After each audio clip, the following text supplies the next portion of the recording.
So again, good afternoon. Welcome to this session on conflict and to the conference Retheorizing Housing as Architecture.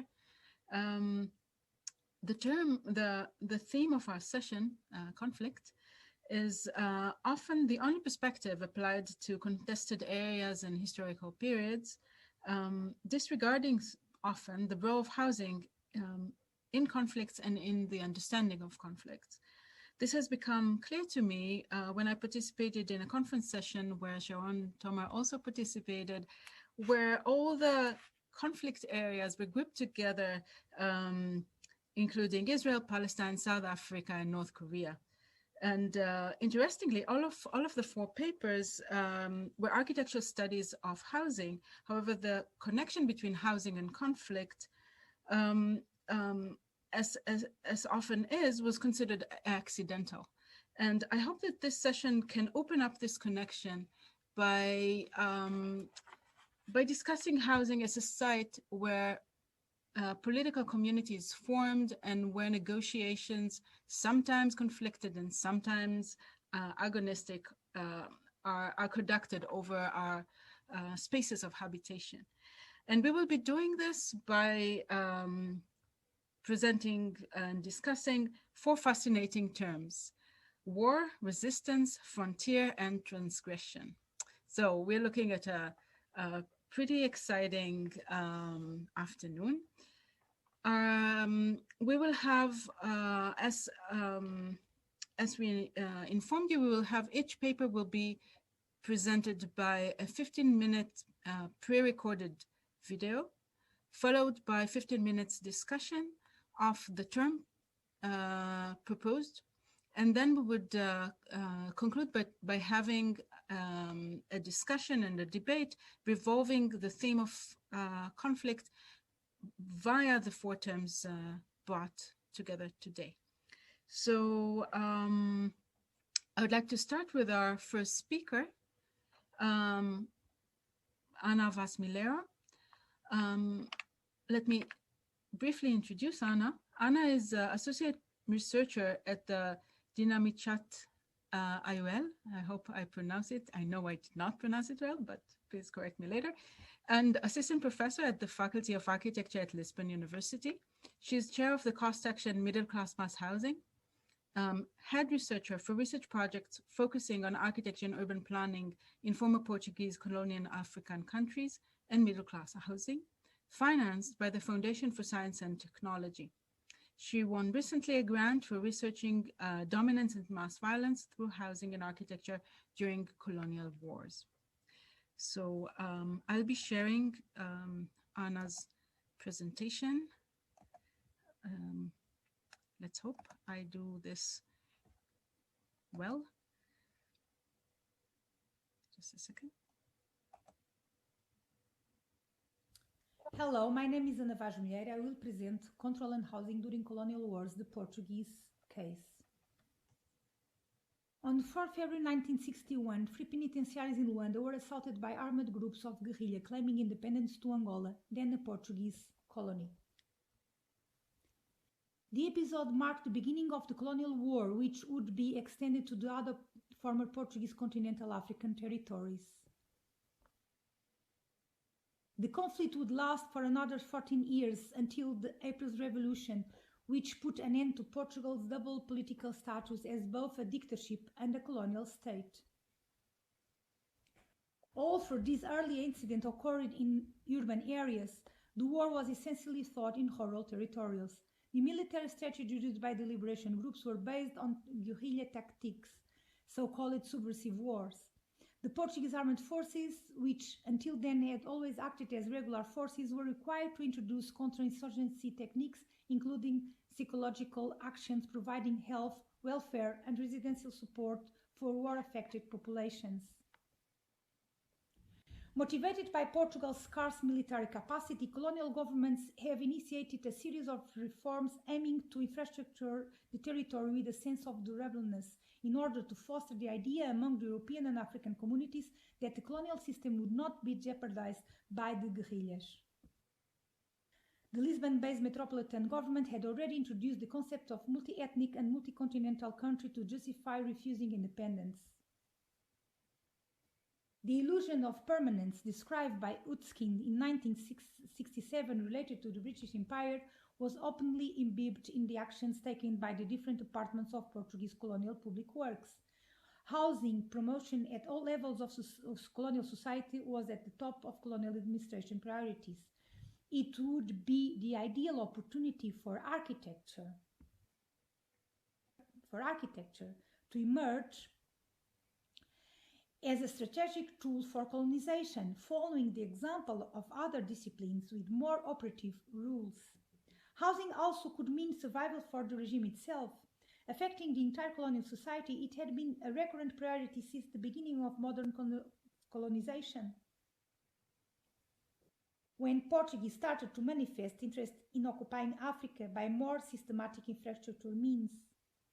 Diverse literature concerning the process of colonization, often in the form of manuals, gave instruction on how to approach the subject and, above all, how to build properly and within basic sanitary principles. At an early stage, however, the housing debates took the European settler as the main beneficiary. The colonial war drastically changed this scenario by putting African and local communities in the center of housing production.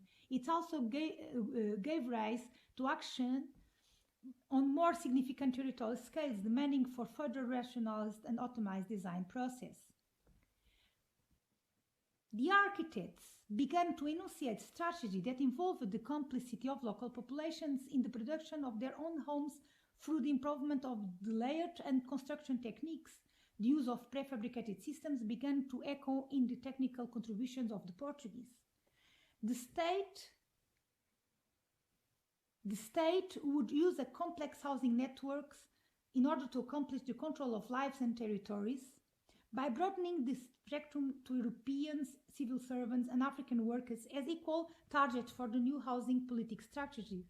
The war would highlight the role of housing in the management of the main actors, white settlers and black Africans, the truly relevant colonial social groups. During the armed conflict, besides the rural resettlements resulting from the massive displacement of African peasants, two more settlement models would be increased in parallel using different schemes and agents. Middle class and affordable urban expansion neighborhoods built over slums to large and regulate urban populations, and settlements located in strategic economic areas. Despite their difference, their production followed standards that were determined by the different colonial agents responsible for housing design. Self-employed architects worked mainly in urban environments using the architecture culture on collective housing programs. As individuals, they were committed to find solutions to break the control cycle imposed by the logic of the colonial state related to housing productions. They were well successful using middle-class programs in urban environment in opposition to the low efficiency demonstrated on mass application for African populations. On the other hand, the colonial public works departments working in a cooperative routine merging different experts, openly intervening in urban or rural territories. These technicians were focused on compromise solutions between a disciplinary approach, more idealistic, and an efficient response, more pragmatic, to meet quantitative demands. They proved to have relative success in cities and settlements of natural resources exploitation. These departments were really incubators of architectural and urban models and typologies that embodied the colonial spirit, and their praxis originated most of the terms used to describe the design process. The military was an alien body to both architects and colonial public works specialists. Their mission was centered in the war effort, and the production of housing only made sense as part of a larger military strategy. Having different backgrounds, the military made use of orthogonal grids and standardization techniques with significant efficiency in the production of single-family housings for rural populations. Control was taken as a programmatic feature associated with the idea of social assistance and physiological action. A careful choice of terms that could help to understand the relation between control and housing is hampered by the colonial context in which the historical process was experimented. Commonplace terms as idealism and pragmatism assume often radical and opposite views. Easily, the sense of idealism could here migrate to anti-colonialist defense, putting architects on the right side of history and seeing in their work a form of abnegation, while a strong connection between pragmatism and territorial occupation could put the military in a more historiographical disturbing role. The use of specific room in extreme contexts may imply strong critical judgment, covering up much more complex reality. In the general framework of the research on war and housing, and taking the generic question, what was the role of architecture supporting Portuguese colonialism during the colonial war, a set of terms concepts was sought that could help to cross-read. Three of these stand out in the context of this paper listed below: control in design, standardization, and villagization. Related to the state of the art, the chosen authors were Peter Scriver, who in the 19th set up a reading framework for the conceptualization of the agents involved in the colonial public works, and Christy Cannon-Lorgen, who was one of the first authors to address the topic of villagization in the post-colonial Mozambican context. The reading proposal by Scriver serves to describe control in design and standardization, broad-spectrum concepts. The concepts of villagization, on the other hand, enumerate cases of population concentration with the aim of mass control being a specific topic. The British colonization in India was analyzed by Scriver in his book in terms of an occupation culture based on infrastructure development and architecture process. It was assumed that European colonialism instituted a paradigm of rationalism as a form of control. This environment was also favorable in establishing routine performance capable of instituting collective intellectual practices.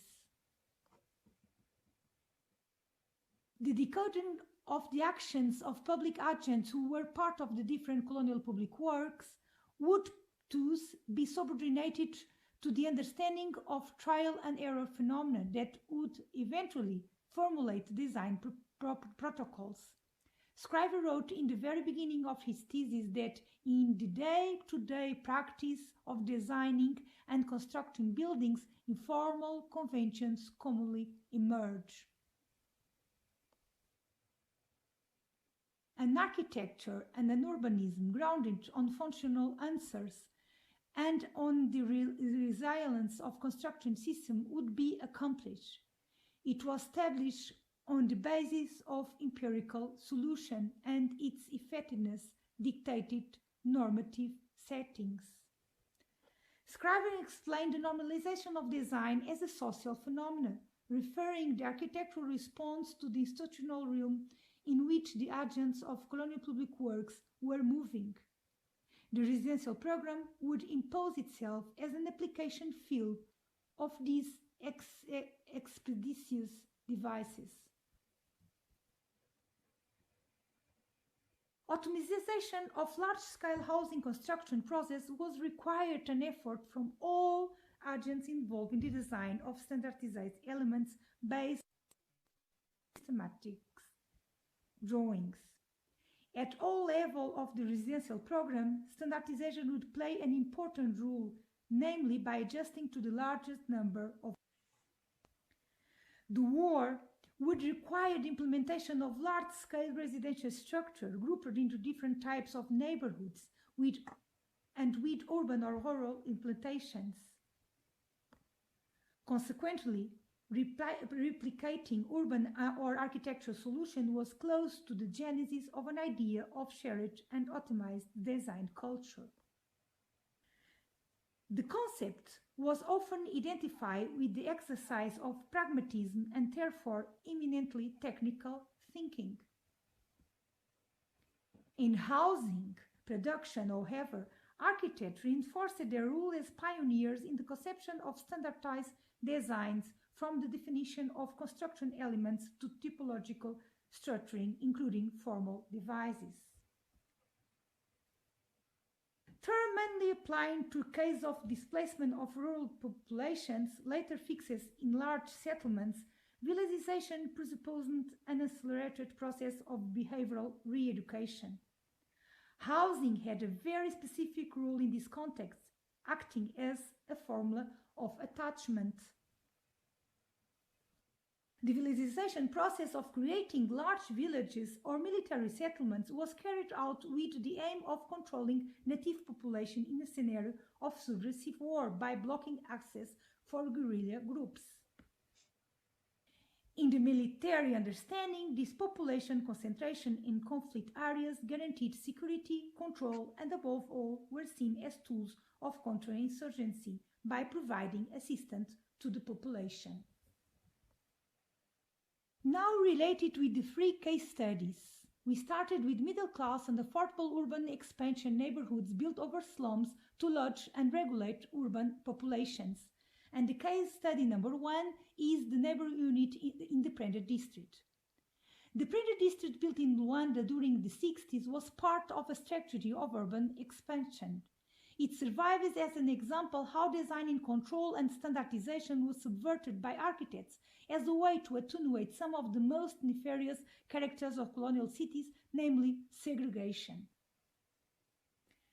The aim was to encourage private developers to exchange building permits in the smaller inner city plots for parcel of municipal land with greater developed potential in the periphery, using the urban plans developed by the city council. Simões de Carvalho, the architect, conceived an urban structure that was based on the sociological makeup of the existing city, bringing it into line with the sociological thesis of the day. Residential towers for single European families with no children, housing blocks for average and large-sized European family, and single-family homes for African families. The initial proposal of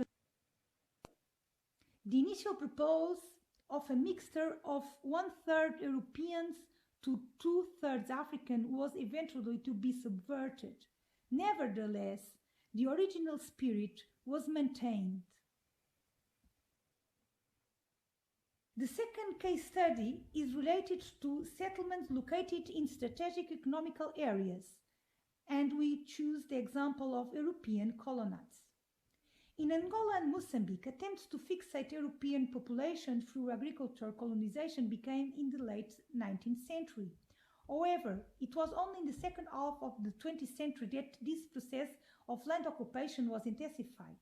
The colonial war represented also a breaking point to these strategies by increasing the propaganda level and introducing more realist approaches, like admitting native employers on the colonies.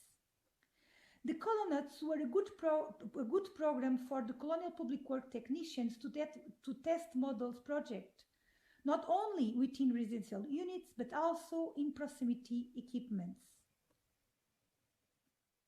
Any danger of a lack of roots of the new European populations in relation to their new African landscape was one of the most important regime concerns. The architects would assure statistical and typological approaches that would guarantee this no approaching process. The case of the Sela settlement in Angola was to be amongst those most unlikely venture.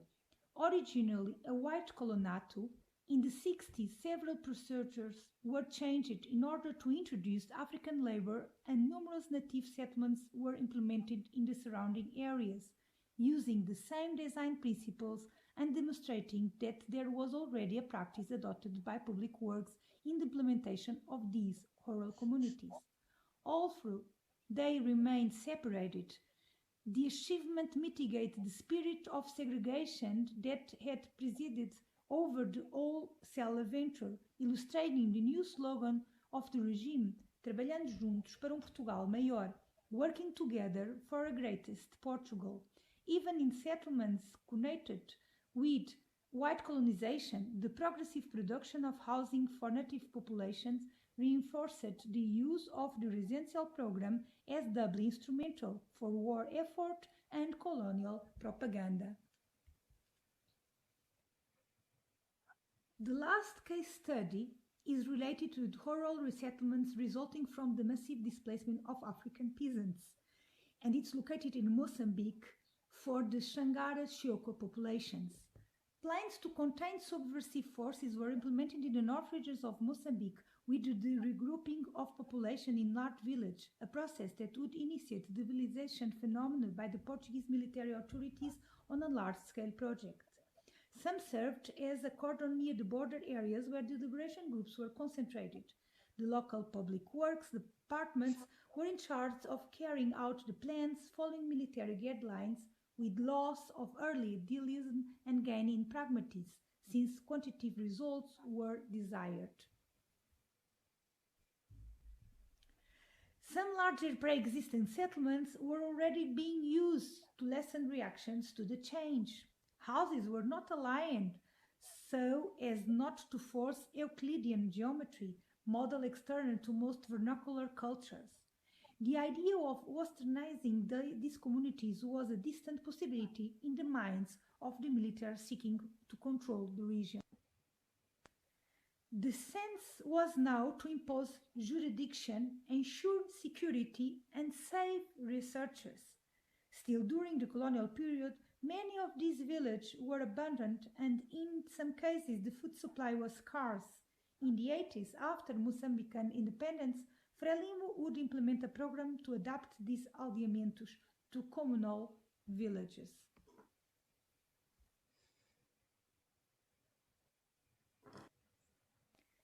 And so, with this image of Guinea, we close our presentation. Thank you very much. Thank you, Anna. Thank you for a very dense paper with a lot of fascinating primary sources and term analysis. Are there any, we have a few minutes for questions for Anna. Are there any clarification questions or questions regarding, yes, Carmen. Please unmute yourself. Yes, this is what I was doing. Okay. Thank you very much, Anna. I enjoyed very much your paper. I have a very quick question. Could you elaborate a little bit more on the non-will for westernizing the local agglomerations? Okay. Thank you very much. I'm so sorry. The paper doesn't present exactly conclusions. You see, because the idea was just to make a kind of a trip around the Portuguese colonial context and war context, and then go inside the concepts, the main concepts I choose for today, and presenting 3 case studies. And that, of course, it's always one of the questions that usually people ask about it. It's related to the philosophy of the militaries and opposite of the philosophy of the point of view of the architects. If the architects were involved in changing people's life and also in terms of sanitary features, but also in terms of private life, how the family was organized by changing, for instance, the plan of the houses. For the military, that was not an issue. So the militaries did not exactly wanted to change the traditional culture. So of course, they have some orientations, some guidelines, like children should go to school. For instance, in this example of Mozambique, only 20% of the children was attending school, and the goal was to level that number to 80%. And for instance, also some of the men still have free wives, but most of them had already, 70% of them had already a monogamous marriage. So this kind of more moral or more social issues. Of course, they were in the mind of these militaries when they designed this kind of resettlements, but they were not really involved in going inside the houses and changing the way people were living by changing the plan, by changing the architectural, and even the arrangements that they did was very it was not really a complex structure. They just put a kind of a line and just cut, make a kind of a grid, and what it was inside the block, they didn't really care exactly. So the idea was to concentrate all this population in order to control them in a way, to control their movements also in the territory, to control the guerrilla movements, to give some assistance equipments, health equipments, schools and so on. So it's only that.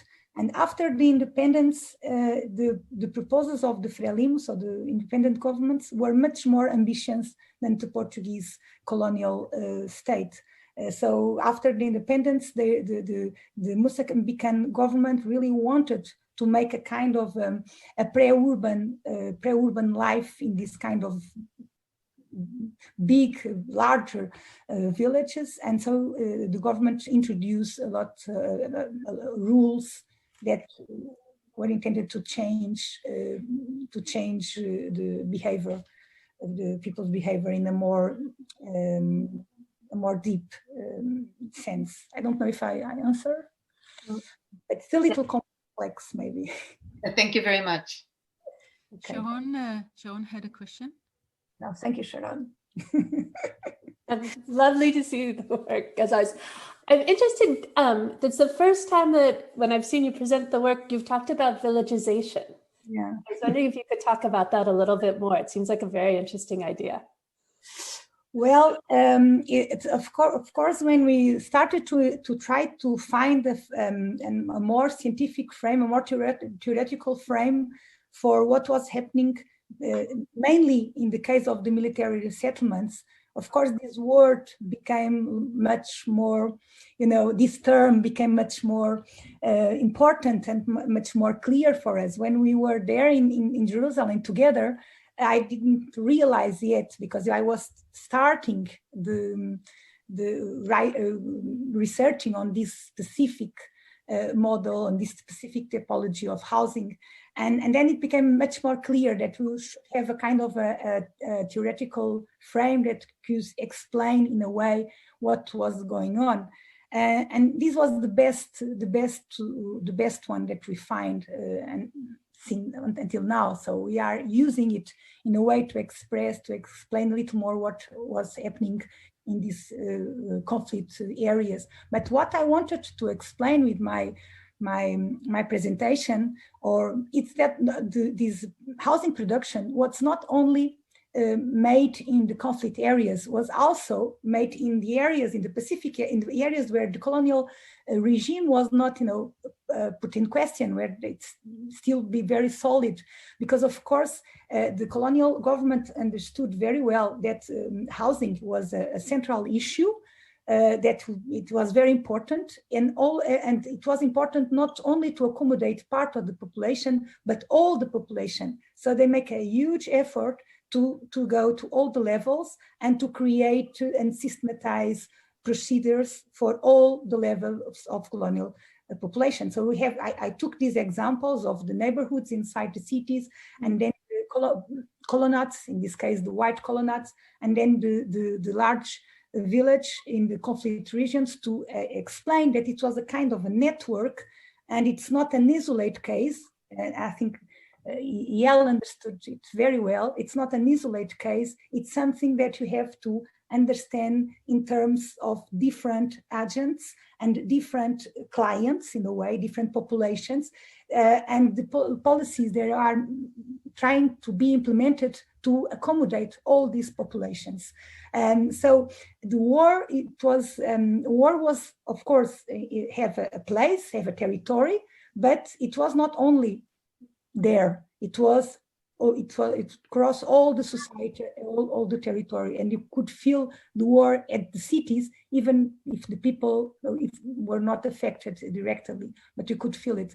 So the housing, I believe, it play a very important role in consolidating this idea of permanence, because if people have housing, they have more connected with the place, with the site, with the country.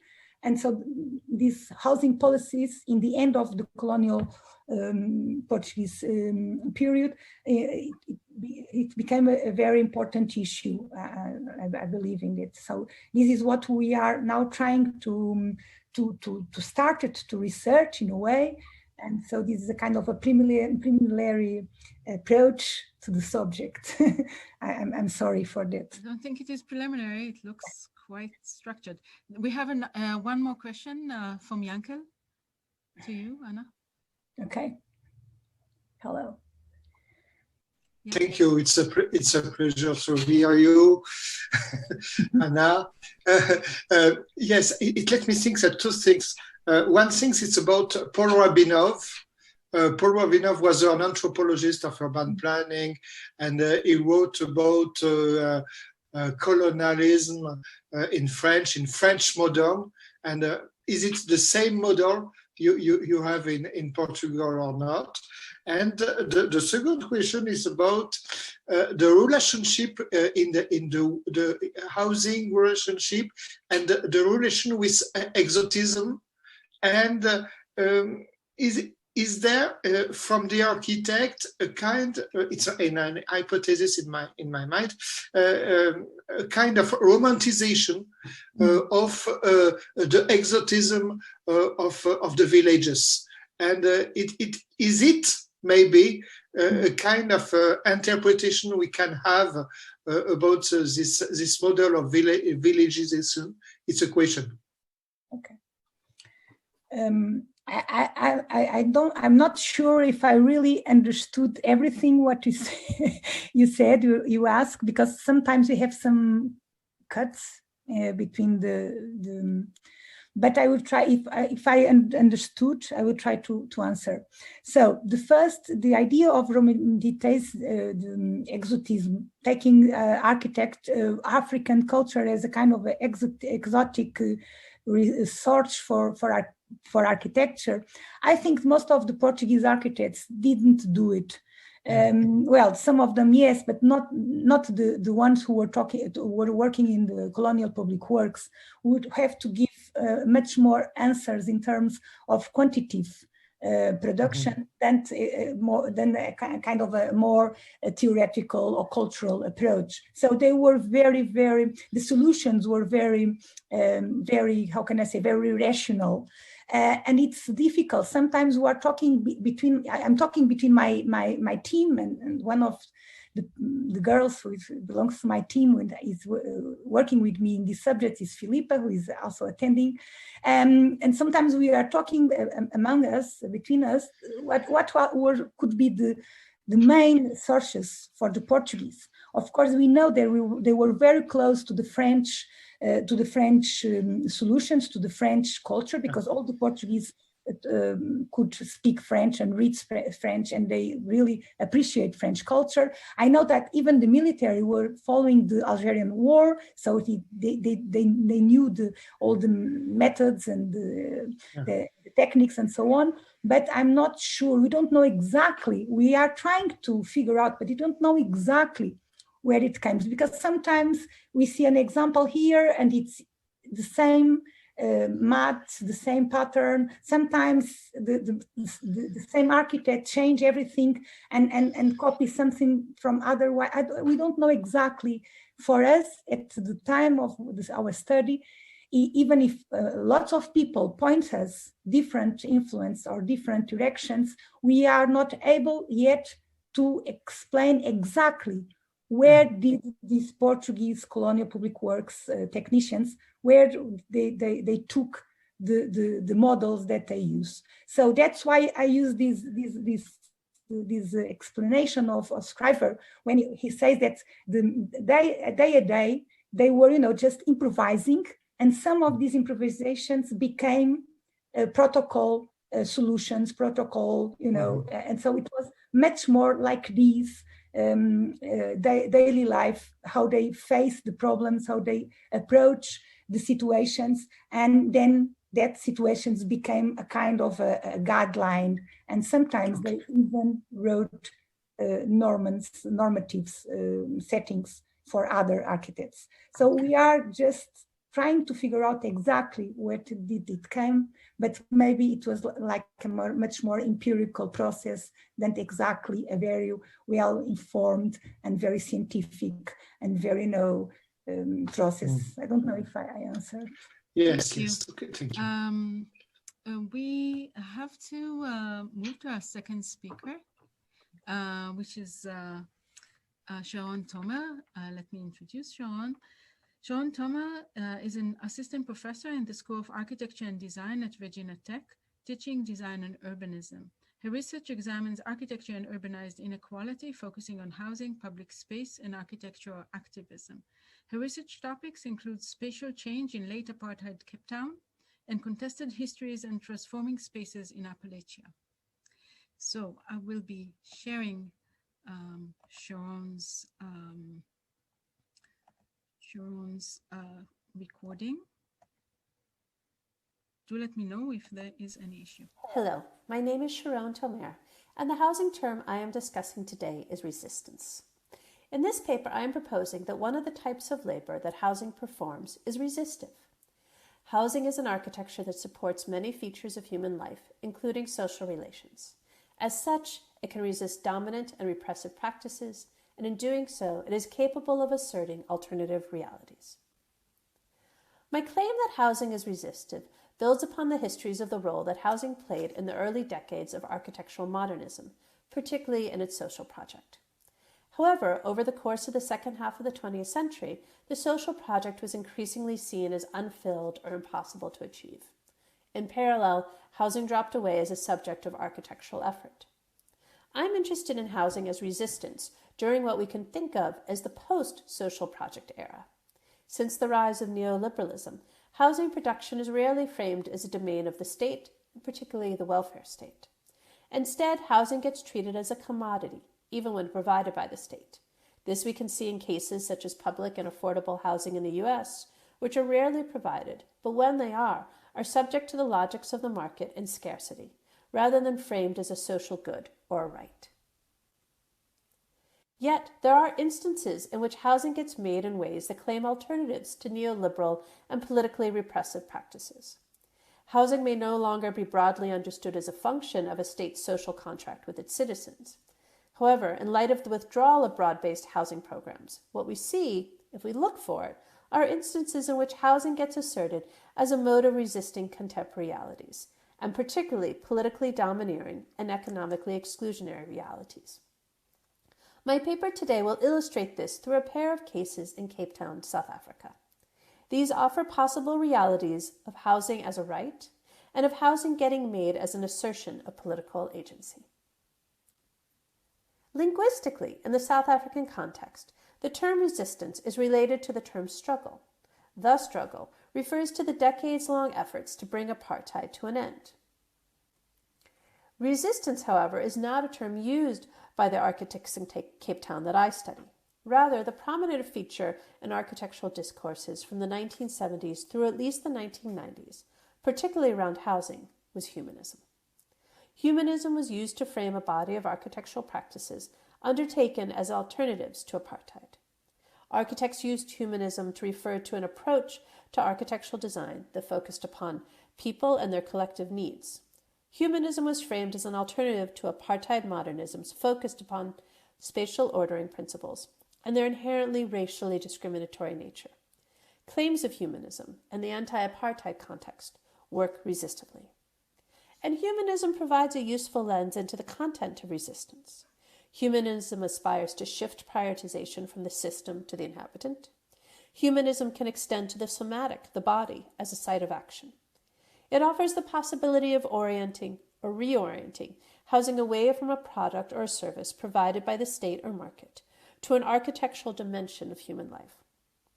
However, I read humanism as just one of the modalities of resistive work that housing can undertake. There is more to the work that housing can do in imagining and asserting alternative realities. I've therefore turned to bell hooks, the African-American critical race and feminist scholar, to try to construct a broader framework for understanding contemporary, socially driven housing practices. I particularly turned to one piece by Hooks, in which she frames home place as a site of resistance in the African-American context. For her, home place can be as meager as a slave hut or a wooden shack. Yet, when constructed as a home place, even the most modest dwelling resists systems of domination. This is because in home places, Black people can, quote, strive to be subjects, not objects.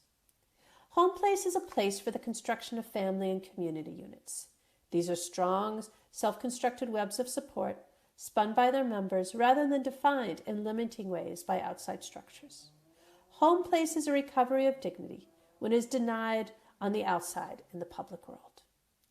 Hooke's classification of home place is inherently political.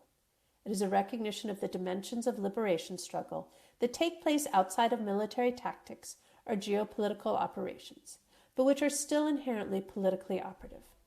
And while the architectural production of housing cannot be conflated with what Hooks calls home place, it can also serve as a device for resistance. One of the most productive aspects of Hooks' work for me is the suggestion of seeing resistance as a construction and a recovery. It is a construction of life outside of the definitions produced by work or by social relations outside of the supportive web of family, friends, and neighbors. It is also a recovery of a dignity that is denied by repressive politics and practices of domination such as slavery and legislated racial inequality. These metaphors of construction and recovery are productive when thinking broadly about housing as a mode of resistance. The term resistance, as I am using it, refers to addressing or redressing conditions of power imbalances. These may be established along the lines of political domination, economic insecurity, or racialized or gendered injustices, or as frequently happens when these categories intersect.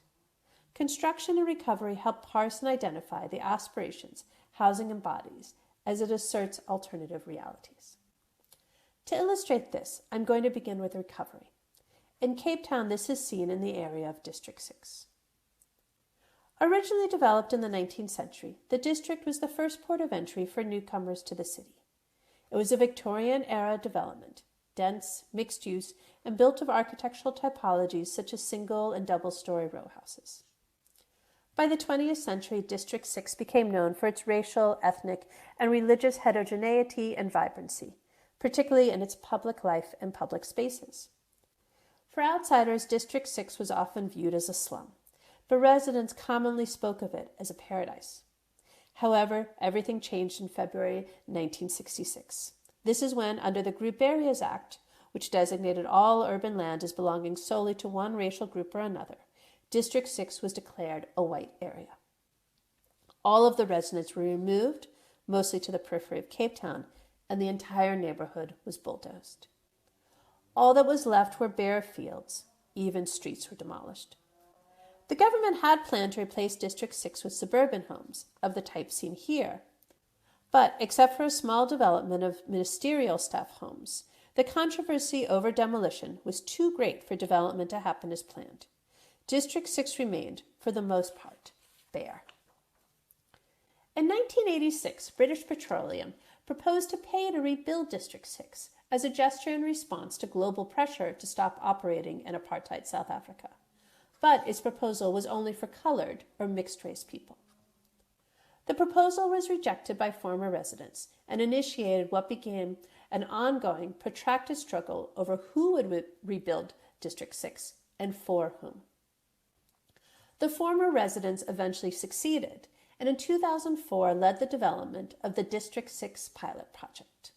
This was a construction of 139 housing units for former residents on a small swath of the remains of District 6.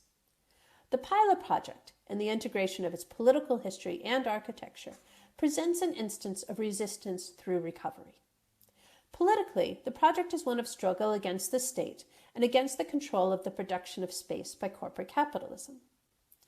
Architecturally, it articulated a vision of a return to the heterogeneous neighborhood in its architecture, urban design, and demography. The pilot project resisted a conjoined vision of the whitened, divided, suburban apartheid city by constructing a memory of a past that was racially, ethnically, and spatially heterogeneous. This construction was projected architecturally. The architect who led the pilot project, Lucien Lagrange, was personally involved in District 6 political struggles, particularly the resistance to British petroleum, and professionally focused on architectural heritage. In 2003, he conducted a heritage impact assessment of District 6 for the city of Cape Town, which he then treated as his precedent study for the pilot project. So the pilot project quite literally recovered District 6's architectural past. The building heights and density and the row house typology follow the guidelines established in the 19th century. The architects focused on recreating outdoor spaces, particularly the front stoep, to help engender interaction between neighbors. Courtyards were used to provide light to the narrow dwellings and needed outdoor space for small, modest residences. Each dwelling was provided with a ground floor bedroom that could either serve as an aging resident unable to use stairs or be rented out. This reflected an awareness of the socio-economy of return. Namely, those returning to District 6 were aging, working-class people who had been further economically disadvantaged when they were forcibly removed to the city's periphery. These architectural features were a method of projecting a political statement that the destruction of District 6 was wrong, and that the rebuilding should be a return of former residents and a return of a former urbanity. I want to now move on to the second category of resistance, construction. This we can see in the upgrading of Cape Town's migrant labor hostels, where housing constructed a resistance to multiple forms of racialized marginalization. The migrant labor hostels were originally constructed in the early and middle decades of the 20th century to temporarily house men coming to Cape Town for work, solely during work contracts. Each man was given a bed in a shared structure filled with bedrooms, and minimal infrastructure of cold water taps for washing, and a barely provisioned kitchen. In 1985, fed up with the conditions under which they lived and worked, the men began a process of politically organizing to demand upgrades to the hostels.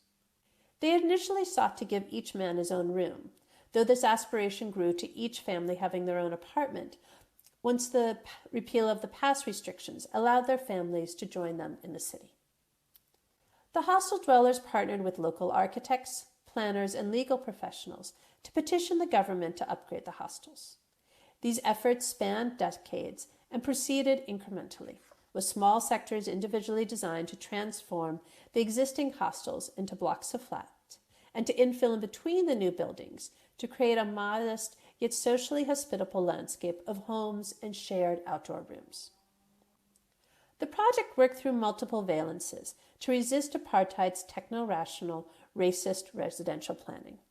In part, it was a project of political agency, with hostel dwellers using the upgrading efforts to expand the terrain of anti-apartheid action to the spatial and domestic realms. The hostel dwellers explicitly linked their concerns over housing to their precarious employment, their right to reside in the city, and to live with their families. And all these concerns were articulated as resistance to the apparatus of apartheid. It was also a resistance to the spatiality of apartheid design that provided only the most meager form of shelter and precluded sociability as a basic amenity. In the original hostel designs, buildings were situated in space and formations that left ill-shaped and poorly proportioned open space between buildings, which inhibited social gathering or shared activities. The hostel upgrades used the addition of new buildings, which were needed to house every hostel dweller already living on the site, to form courtyards and make the space between buildings into outdoor rooms.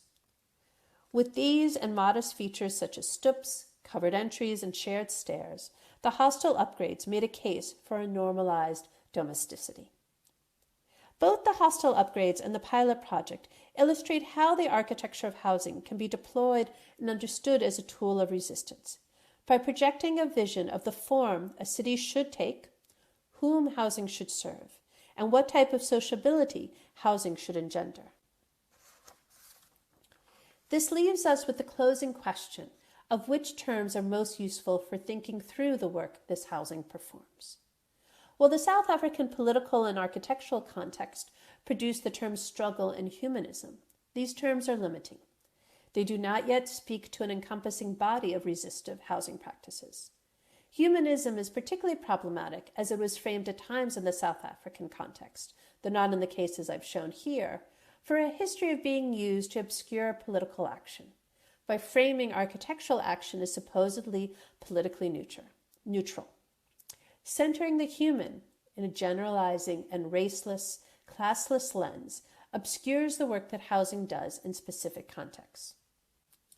Additionally, outside of South Africa, there is another body of resistive housing practices that can be seen in urban self-build programs, such as the Coin Street Community Builders in London. Such examples subvert speculative real estate paradigms and are part of a tapestry of housing actions that offer alternative forms of organizing, building, and living outside of either the market or the state as a housing provider or regulator. Therefore, in closing, what I am offering in this paper is a proposition that if housing has fallen away from focus as an architectural and state building project, resistance helps us see places in which it can either be recognized or reasserted. As we try to reintroduce a research and practice agenda focused upon housing, recognizing the work that housing does is critical. Housing, when focused on social relations rather than expediency and profit, provides a possible horizon for resisting repressive neoliberal regimes. Thank you. Thank you, Sharone. This was beautifully articulated. Oh, I see that Yanko has a question for you. Just a little question. You asked about, you told the word recovery. In France, we speak a lot about resilience concept, the concept of resilience facing the concept of resistance. Can I ask a question, Yanko? Because in the US, resilience is very commonly used right now as almost a kind of way of working around ecological and environmental issues. And I sometimes question the term a little bit, that it's sort of a euphemism for other things. Does it work the same way in France, or is it more? Not only. In case, for example, in gentrification process, we can speak about resistance of people, of group, and resilience because they want to keep, they take place, they are in the common spaces, in the public spaces, and so they are doing a lot of things of resilience because they stay on place, and but it's not recovery, okay? Because recovery is harder than. That's very helpful. Thank you.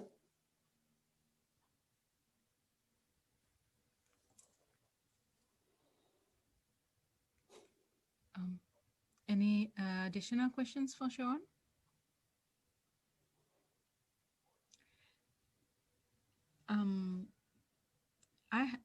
Carmen has a question. It's Sharon, that was really great. Thanks a lot. I have sort of a collateral question thinking about the text you used by bell hooks. And because I'm very interested somehow in interiors and interiority. So would you say that turning from an object to a subject, you need interiority? Or let me phrase it differently. Does interiority turns you from an object to a subject? I would think so, because that is probably, I'm thinking on the spot here, Carmen, it's a great question, but I think that you're right. I mean, being a subject means having an interiority and it being recognized and valued, I would think. So I think that, yeah, there's a lot about interiority in there. And that's probably a very helpful way of thinking about this, that interiority. I must say that for me, home place was an extremely interesting term that you introduced, because for me, it really relates to the term that I was exploring of homeland, which is in the Israeli case. Hello. Always. I missed her. So anyway, so it is the term that enabled extending the individual home to the national home, and in a situation where people were having a lot of let's say acquiring agency, right? If we reiterate the former, and so what you're talking about is an attempt to acquire agency, right? Acquire agency via housing by employing housing as a form of resisting others' superior agency, right? And rearticulating oneself as a human being, right? Worthy of a place. And so I find that this is a fabulous term. And I think that you are using it in a very smart way against the politically neutral terms used by architects. So I think the terminology you're using is kind of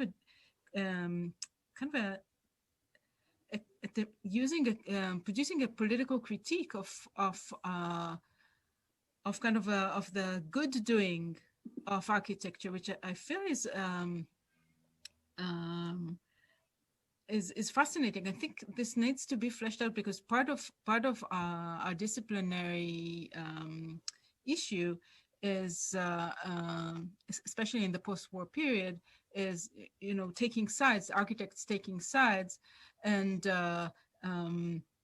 while we sometimes assume that we have taken sides with I don't know, with the good guys, we sometimes undermine the terms undermine the kind of commitment. And so I think that you have here, I would really be happy to see a certain kind of debate with the history of South African architecture culture through this. I think this would be fascinating. I'm really fascinated to see how they would respond to your work. That would be interesting. Not really a question. Yeah, but thank you. No, that's really, I mean, hearing it framed in someone else's words is always very helpful. So, no, and I think putting that together with what Carmen's pointing out about kind of the interiority and this relation between subject and object. Because yeah, so much of this work is about the agency of the architect in relationship to the agency of the users, inhabitants, agency of the state, all those things sort of coming together and rubbing up against each other in very different ways. I mean, they're always kind of allied in conflicting ways and different ways. So I think that's great to hear, how to use home place.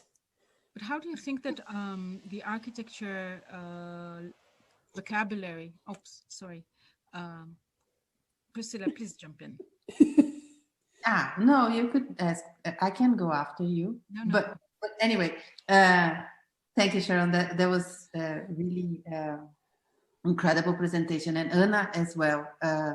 Really different takes on housing. But anyway, but I just wanted to. Do you think that you could find other examples?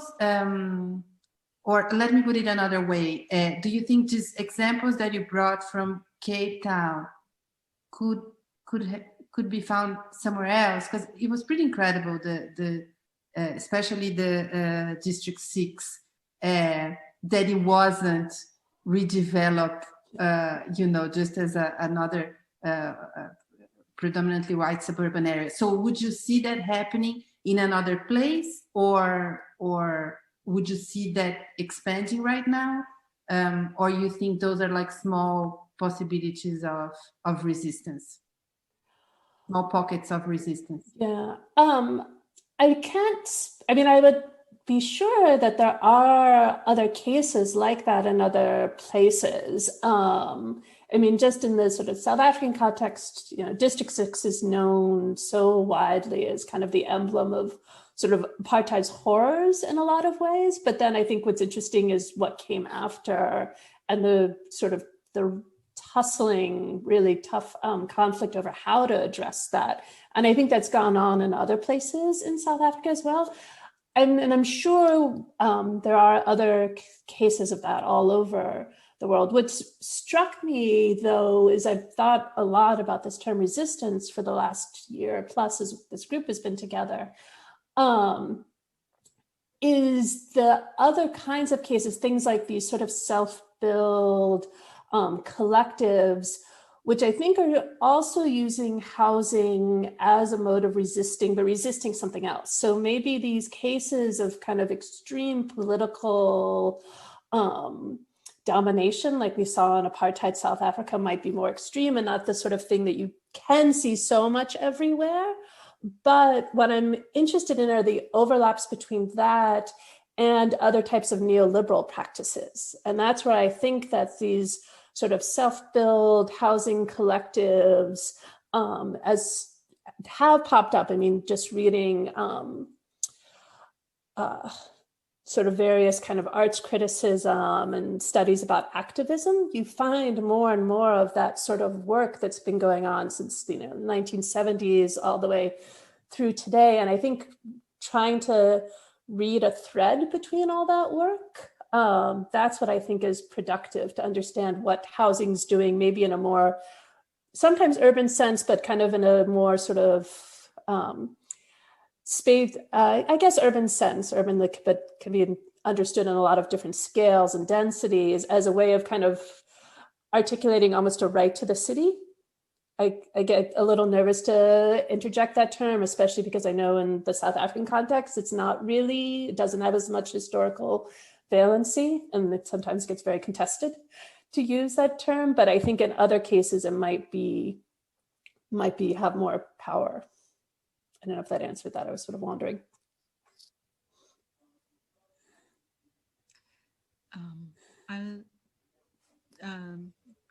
I will ask my question on the architectural language and the architectural vocabulary of the front porch and of the maybe colorful, the use of color in the recovery, reconstruction, heritage project.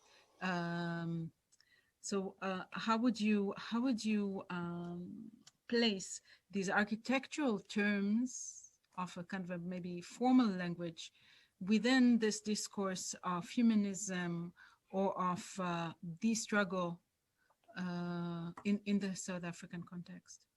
It's a great question. So I think there's a couple of things going on, and it's really interesting because Anna poked this at me, you know, last year about the architecture and the architectural language and what's going on. And I think one of the things that's going on is it trying to claim or find what are the architectural elements through which,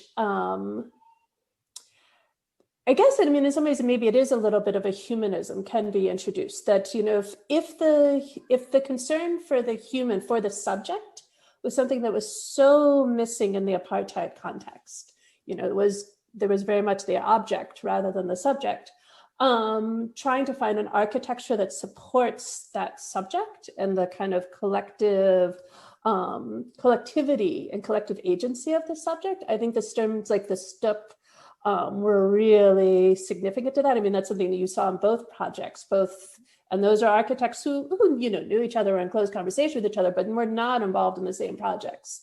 And you see a similar sort of language in a lot of sort of socially concerned projects, whether they're housing or public space in the South African context. So there is very much something about particularly the STUP and other kinds of architectural elements that are about collective gathering or providing an interface between people.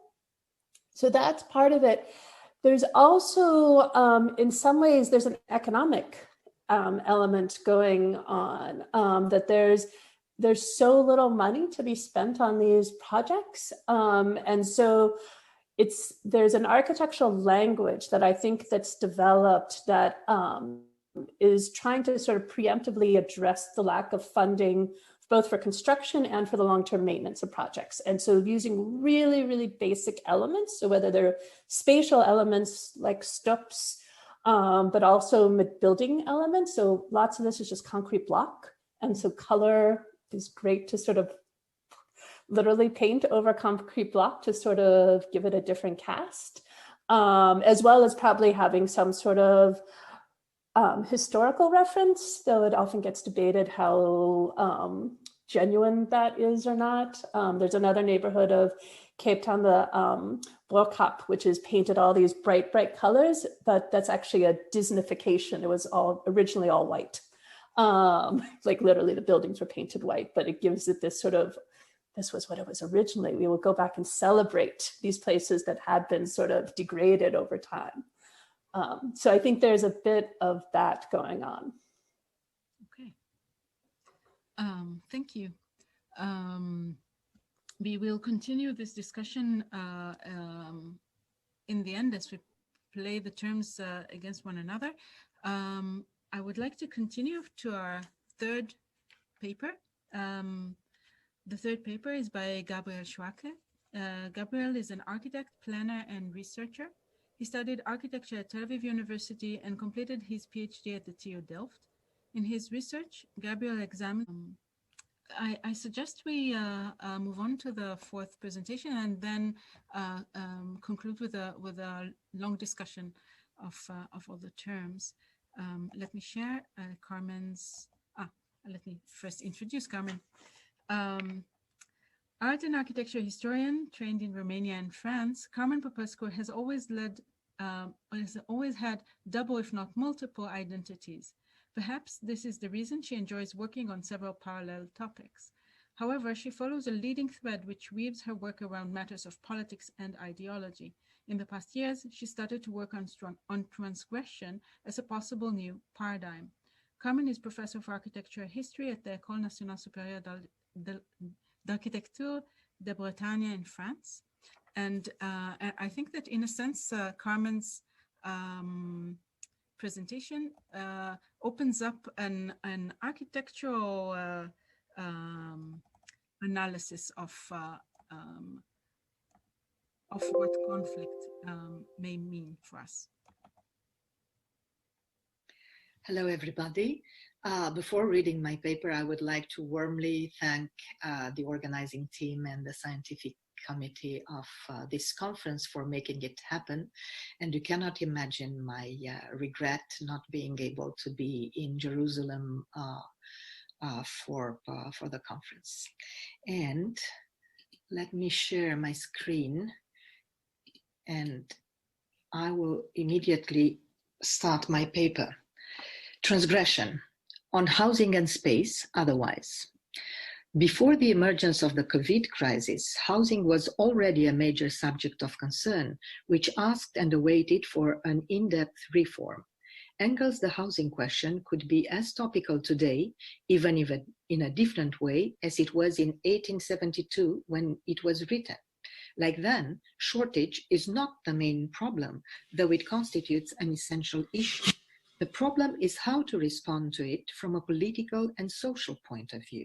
There is a term which could shed light on today's crisis situation. This is transgression. By its very definition, transgression... Yeah, you're on share screen to the wrong screen. Against the normative. Oh, I'm sorry. What do you mean? What is wrong? We see the folder and not the... We hear the video, but we don't see it. Okay, let me try and fix it. Just a second. If there is a problem, I can find the PowerPoint and try to synchronize or reread the thing. Okay, but let's. All right, I'll leave you work on that. Yeah, I think you just have to stop the share. Okay. Yeah. The way you did it before worked. And maybe open up the file and then share once the file is open. Yeah. Let me try this again. Just a second. me share Is my it okay? screen. Do you see the screen? I will immediately. No, I still don't see anything. Okay, let me just try again. There must be something that I am doing wrong.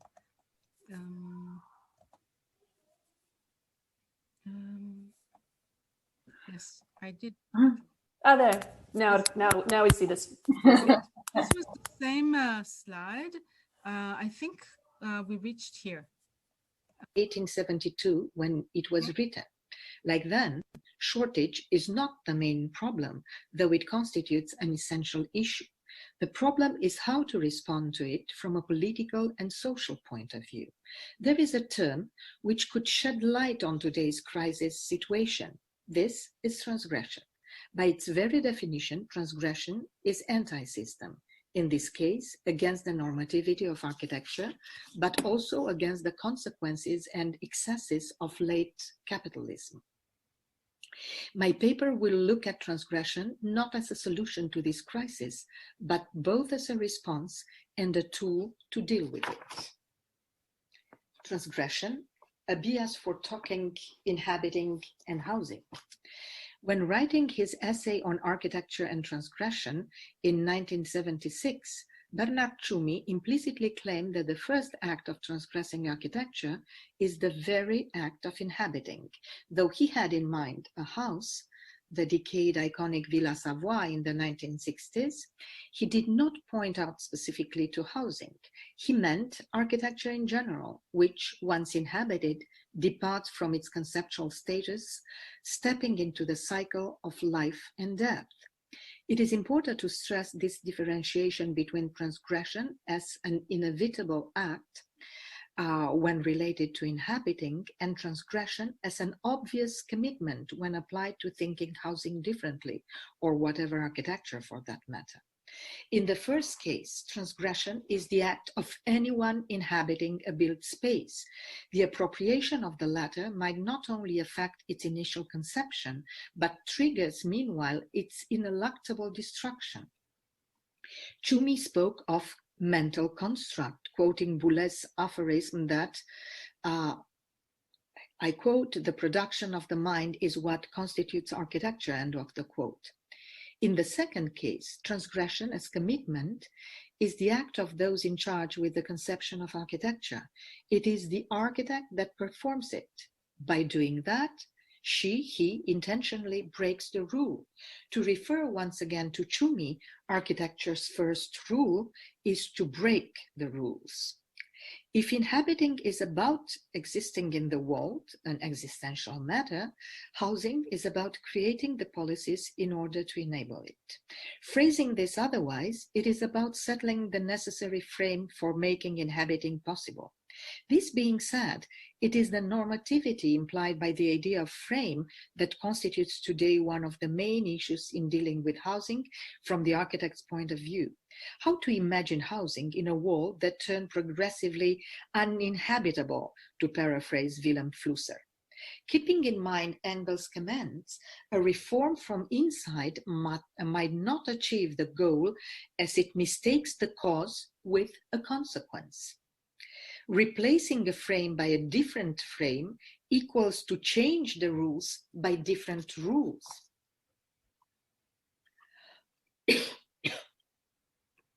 Which does not necessarily fight the cause. Hence, the commitment to break the rules of those architects convinced the cause of the crisis is the system perpetrating them. How can architects be transgressive when it comes to housing? After analyzing their approaches and statements, I would say that they carefully learned from the various forms of transgression implied by challenging inhabiting. Informality's lesson in terms of precariousness and space deprival does not teach a doctrinal approach. It simply points out to necessity, the bare needs, as explained Ledoux when writing about the shelter of the poor. When life is at stake, breaking the rules is not a posture, but a necessity. There is a certain ambiguity about architects' transgressiveness. Speaking housing, many of them are ready to reform the norms ruling it, but those devoted to an in-depth reform of the system, rather aim to work outside the rules. I will consider further on the principles for such an in-depth response. In order to do so, I will need to use two other terms, flexibility and disqualification. The first is typical for informal architecture, while the second is a consequence. Both terms are subaltern to transgressive act, however, indispensable to understand it, like the two little wheels used to learn how to ride the bicycle. Flexibility. The first lesson taught by informality is flexibility. Flexible inhabiting is a tactic of prevention, from the short-time prevention to the precarious against any possible dislocation caused by man or nature, to the long-time prevention coping with the progression of life. The first is related to a nomadic way of life by necessity without disposing of its practical means. The second is inherent to a traditional dwelling, be it in the countryside or in the vernacular urban fabric, a house growing in accordance with the needs of the family. In both cases, flexible dwelling interrogates the concept of settledness at the foundation of Western civilization. The settled and the wanderer, borrowing this last term from Flusser, inhabit differently the world. This difference qualifying the concept of architecture, at least in the way it was understood until very recently. A solid edifice able to face time and adversities of any kind, built according to unbendable rules and guiding canons. In spite of pushing normativity to its utmost expression, modernity was interested in both types of flexibility. Movable walls and movable houses responded to different manners in different manners to the economic needs of the mass society engendered by capitalism and to the conflicts this triggered. This latter getting intensified in the age of late capitalism, flexibility is no more a limited solution for particular circumstances. Seen from the end of the 20th century, for Wilhelm Flusser, humanity was already in the midst of a crucial mutation in terms of inhabiting the world.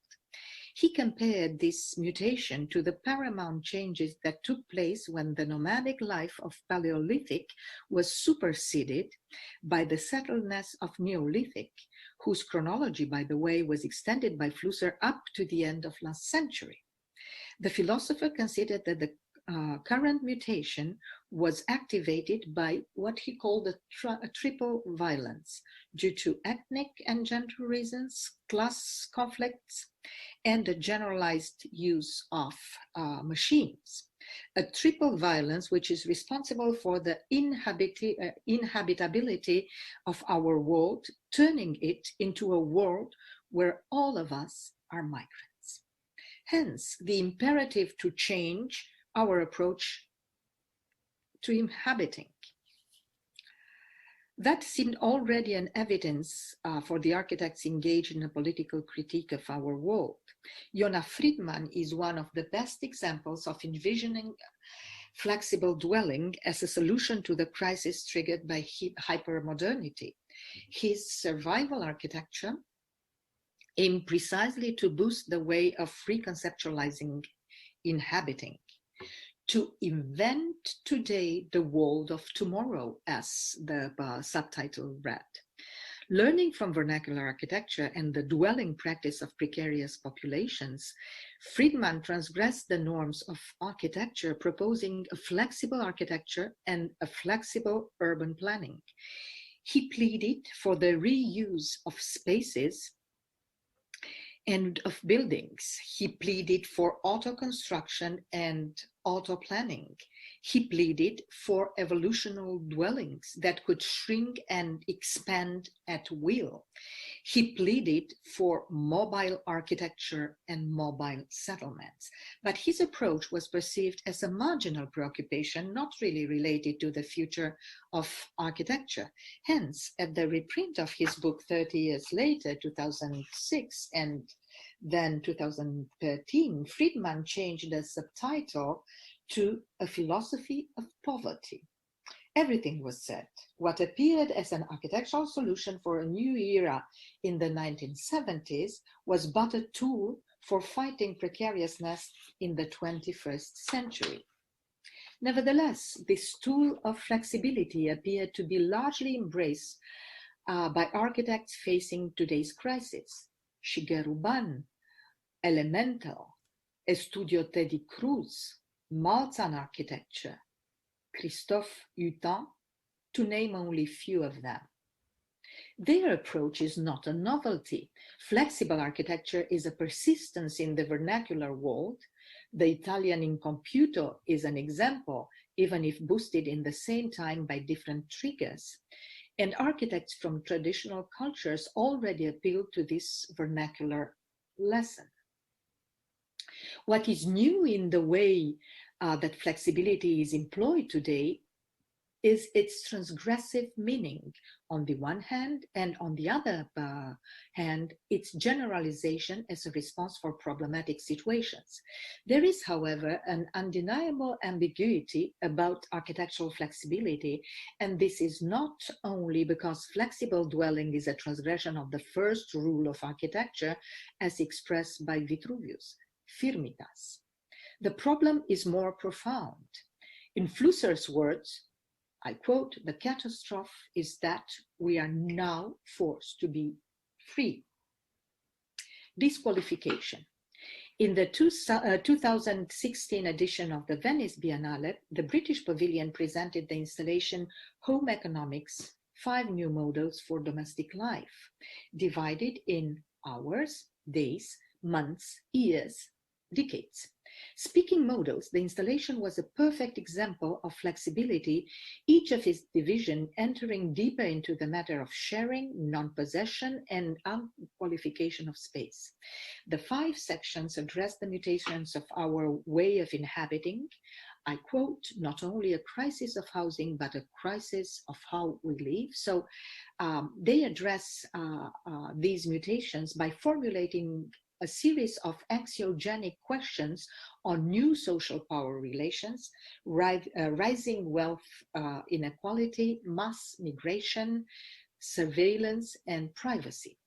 Each of the 5 models relied on different degrees of flexibility, and their resulting interiors were far to propose a comforting image of architecture. From the hours space, whose motto was "Own nothing, share everything," to the decade space, a room without functions, the home interior was progressively dispossessed of everything we might think important, if not essential, to domesticity. The empty space of the last 2 sections was disconcerting by its bareness, suggesting an infinite number of alternatives. What was displayed there was less a matter of choice, the freedom to decide with no constraints, than sheer disqualification of space. In the recent history of architecture, unqualified space was conceptualized the same as transparency, as a promise of freedom and democracy, a place of sharing and of community.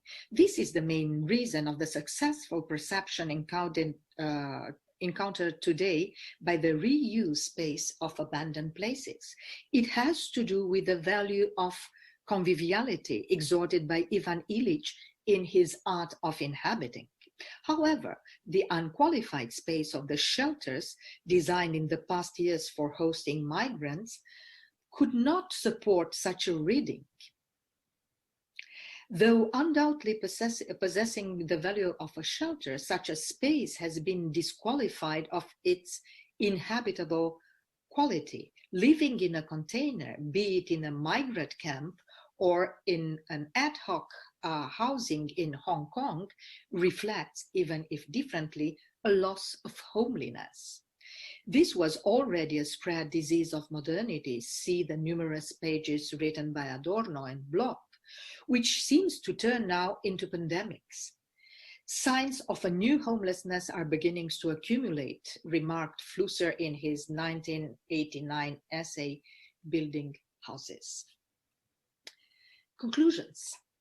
In the context of a defective system, transgression could appear as a paradigm, for housing included. A world in crisis not only cannot employ the normalized means in use, but it should not do so if it wants to go past the crisis.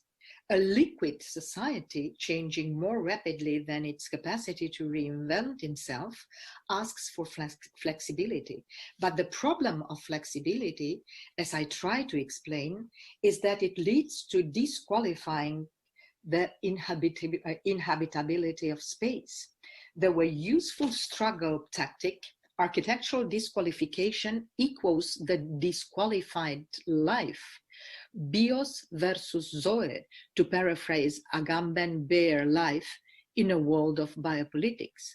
This was precisely the implicit message of the 5 installations in the 2016 British Pavilion, whose scope was not to propose new models of life, but to deliver an acerbic critique of housing and inhabiting in late capitalism. The house is a machine for capital accumulation. Read the catalogue of the pavilion. But if the solution, to which refer several voices from inside and outside the architectural field, is to reinvent inhabiting as a reaction against the multiplication of crises, then inhabiting gains all its meanings as a form of resistance, and attempting to change it embodies perhaps the most obvious act of transgression. Thank you very much. Thank you so much, Carmen. This was kind of, your paper is kind of challenges the very premises of our discussion in the conference, and so it is rightly placed in this session of conflict. How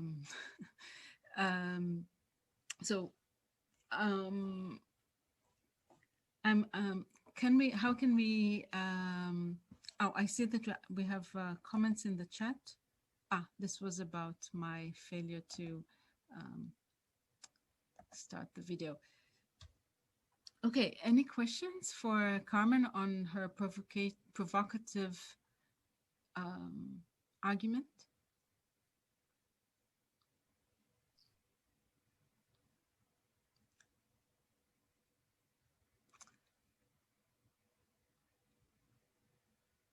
So first of all, Carmen, I would encourage you to join the design theory, if I'm not mistaken, session on Thursday, where these ideas are being kind of,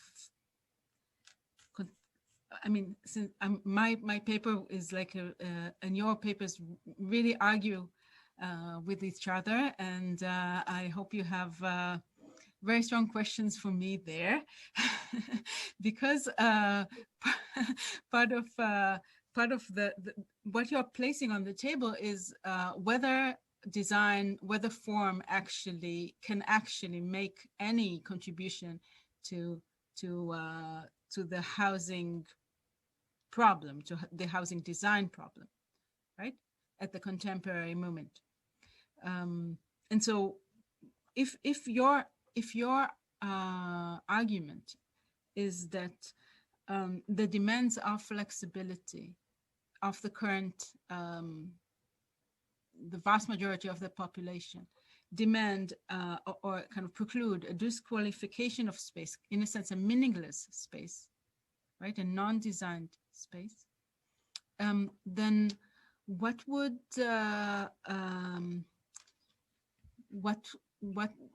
the architect, is there room for architects to address housing at all?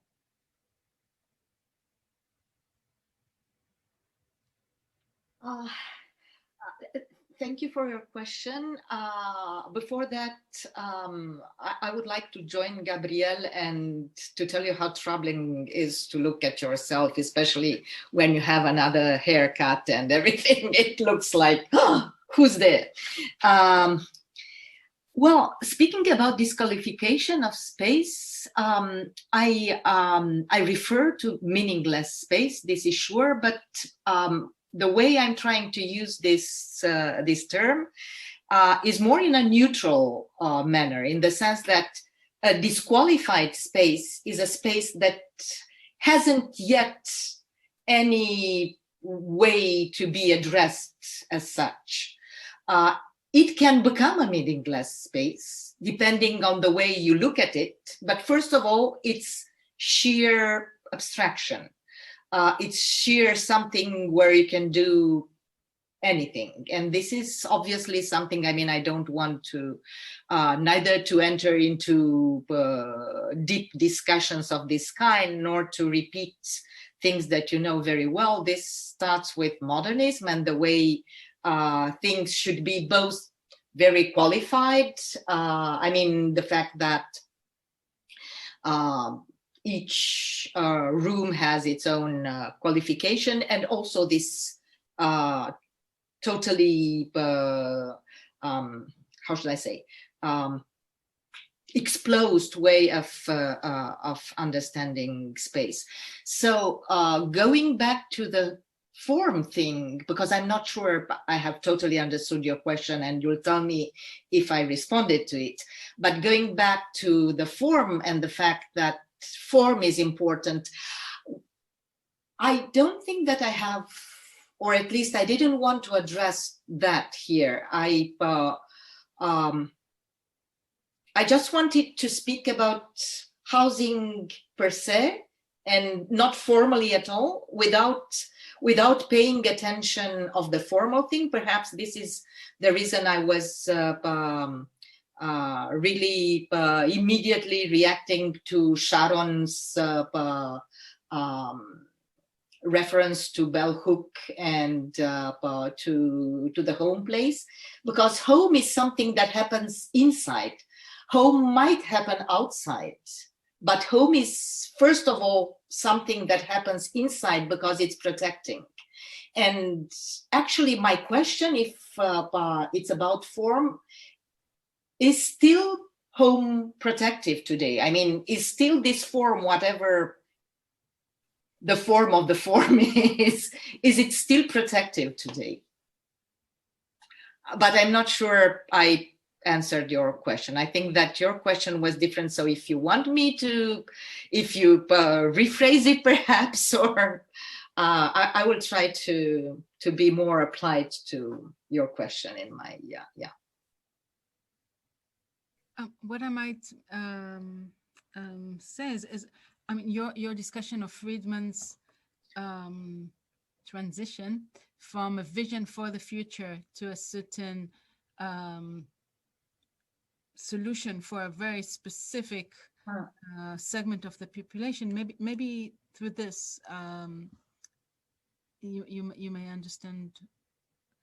So from a visionary kind of conceptual idea to a formal solution for the minimal shelter. Right.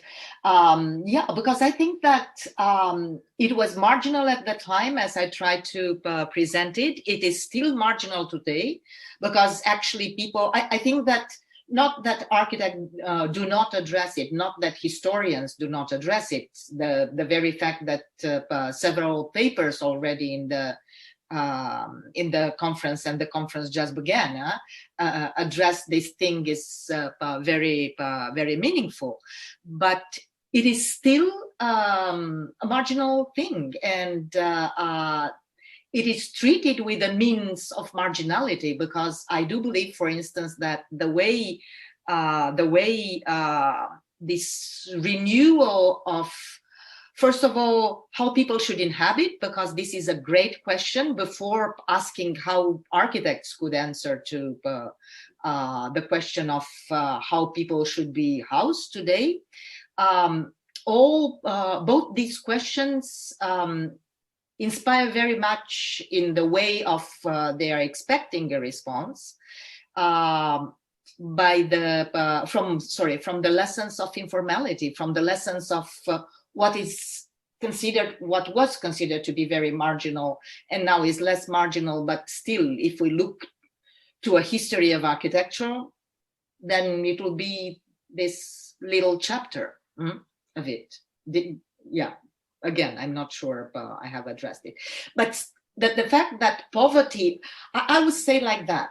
So the first edition of Jonah Friedman was in the 70s.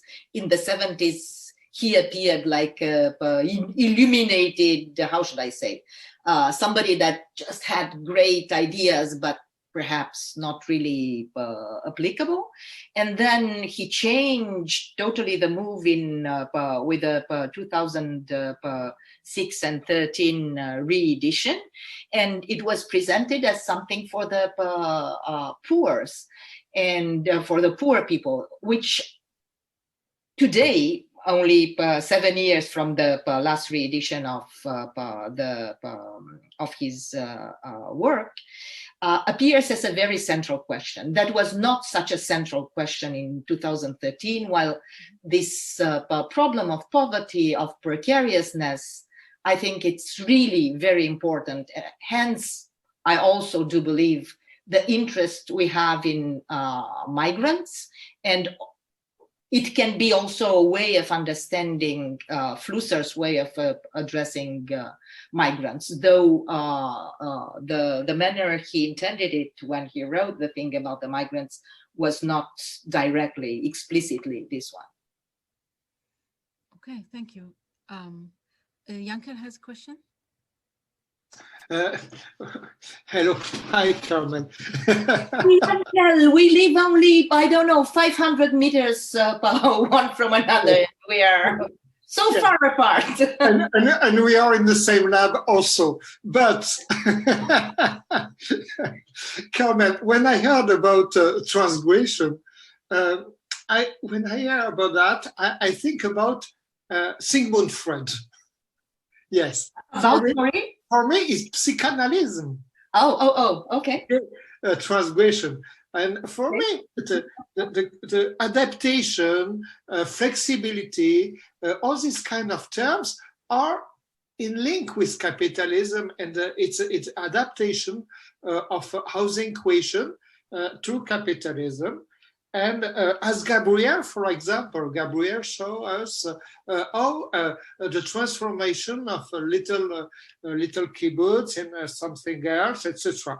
So I think that the main question of housing in capitalism is that there's a lot of it creates all the time new forms, new rules, and adaptation. And the question is maybe that transgression can be something with against all these new formulas of housing all the times. And because what is the crisis? The crisis is that, and you spoke about the migrants, for example. The crisis is that we still don't know what is housing. What is housing? What is really the core of the question of housing? And facing that, we have the traditional objective measure of needs. I will speak tomorrow about that. But I think that transgression works with this question of needs. But transgression, I think transgression is not a quiet concept. is a concept is very should be very perturbated and what you think about that, dear neighbors? Thank you very much. Thank you for the terms you brought in, because I think that crisis needs and allowed concepts are things to be really reflected upon. And indeed, the way I try to answer the compelling call for papers launched by the three organizers of the conference was turning around the idea of crisis, because I think it's a crisis in a twofold manner, in terms of needs, as you said, because those who are, first of all, transgressive are transgressive because of necessity, not because they want to fight something. Well, if they want to fight, it's a quiet fight in the sense of resistance more than having a real weapon to kill the guy in front of them. So this is one part of the thing, and the other part is the anti-system reaction. And I think that both ways are very troubling in the sense of not a quiet concept, because when you look from outside as at the response brought by somebody who is in big necessity and doesn't care of the beauty or whatever, it has to bring a response. And this might be what we call today the informal thing. It's troubling because it doesn't resemble at all with what we think to be the canon of housing. As you said, what is housing? There is no answer of what is housing. And then it is troubling when you look at it from the anti-system thing, because it destroys the very idea that you have about the system. And I think that housing is very much about the system also. Yes. The way we conceive the thing, and also the system in terms of agency, as it was discussed in one of the sessions before. This very strong frame of agency, and yeah, the way it is fought is challenged today by architects. Some of the architects, it's troubling, or tries to bring a little bit of trouble.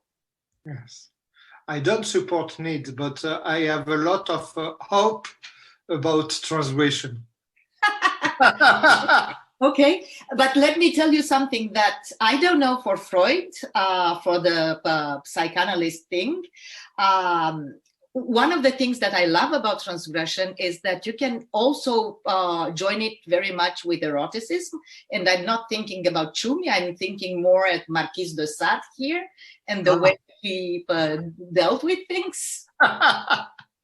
Okay. Okay, thank you. Priscilla had a question. Yeah, thank you. Carmen, when I saw the term transgression, the first thing that I thought was about transgression citizenship, which is a term that Lucy Early, and I don't know if I'm pronouncing her last name correctly, used, and that's also based on James Holston's notion of insurgent citizenship. So I wonder if you are familiar with these notions, and this, of course, it sort of in a way relates to what you were saying of transgression being, living despite the formal rules and norms, but it's not accidentally associated to the way that poor people live. It's like living in poverty in conditions that are minimally adequate to people of low income is a transgression, because they really need to occupy. And Lucy Early, her her term comes from her analysis of occupation of vacant buildings in downtown São Paulo. So I don't know if those are cases familiar to you, but I think if not, they could be useful in this notion of transgression that you're using, and doesn't seem to be only associated to low-income housing.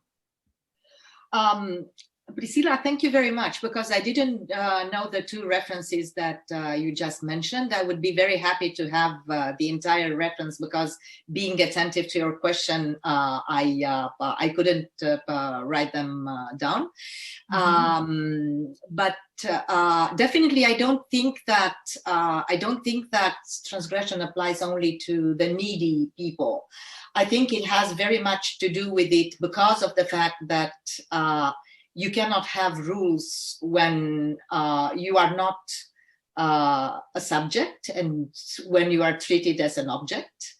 To go back, I'm trying to sort of weave with the other references that we had in the session. And you are totally outside.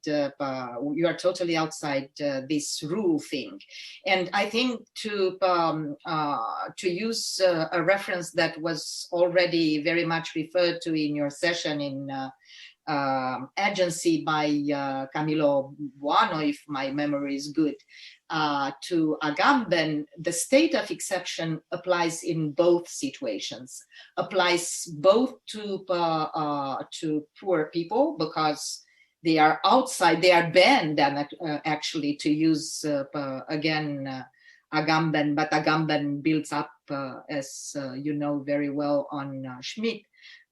They are totally outside the rules, being banned out of the frontiers. This is the reason I didn't want to say anything, because I really wait for the common discussion to go back to Gabriel's frontiers. And the other ones, the very rich, they are obviously outside the rules for different reasons. So I would definitely be very, very interested in the two, not only in the references, but in this connection with citizenship, and citizenship obviously is a matter of who is included and who is excluded. I think that this is the foundation of the thing. Yeah. Priscilla, I must say that I found your comment fascinating. It, in a sense, I think it speaks to the to the fascination of social reformers and the beginning of modernization of architecture and the formation of the discipline of urban planning with this transgressive housing of the poor. Right, in a sense, in an attempt to fix the problem, those modern disciplines were articulated themselves, and many of those design methods that we have been that we associate with mass housing have been developed, and etc.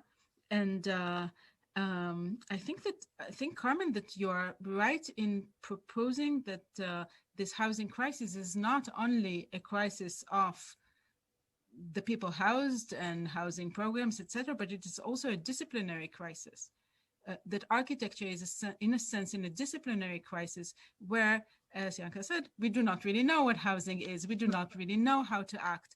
Our former proposals by those visionaries like Friedman, well, we don't really know what to do about them as we're showing in this Venice Biennale exhibition that we are showing. So I think you are spot on in identifying this major lacuna that we have in understanding one of our disciplinary main premises. And this is very important. I won't say for sure, in the sense that I won't agree with my being I don't know what, but I entirely agree with the fact that there is a huge disciplinary crisis on all the levels. But I think that behind the disciplinary crisis, and perhaps this crisis is a consequence of the bigger crisis, which is what do we do about the world? How do we inhabit the world, really? Because this question is asked from so many perspectives. And I'm not going to repeat them because we hear of them every day almost. And I was very surprised it's not the world. I thought, wow, somebody like Flusser already saw this problem of how do we inhabit the world. You'll tell me, yes, but Heidegger wrote already about it.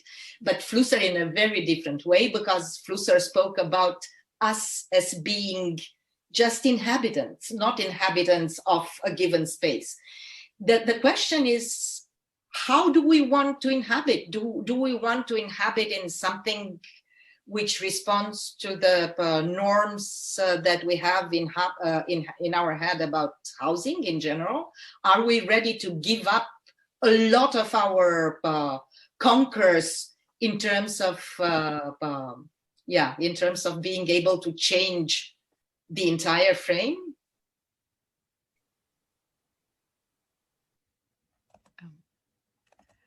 Wonderful questions. What can I say? Okay, maybe we can. We have 30 more minutes for this session. We could use all of them, but I suggest we open discussion, kind of a wrap-up discussion, fleshing out the four terms against one another, from Anna's discussion of architecture, of housing as kind of as a means for war, for waging war, in the specific space, place and time, to Sharone's articulation of the way that housing enables architects to resist certain ideological and political, strong structures. Gabriel's attention to the frontier as a site where housing mitigates a lot of contestations, and the question of this crisis wraps housing and our profession that Carmen brought in. But I already talked too much. It's I cannot even say anything else.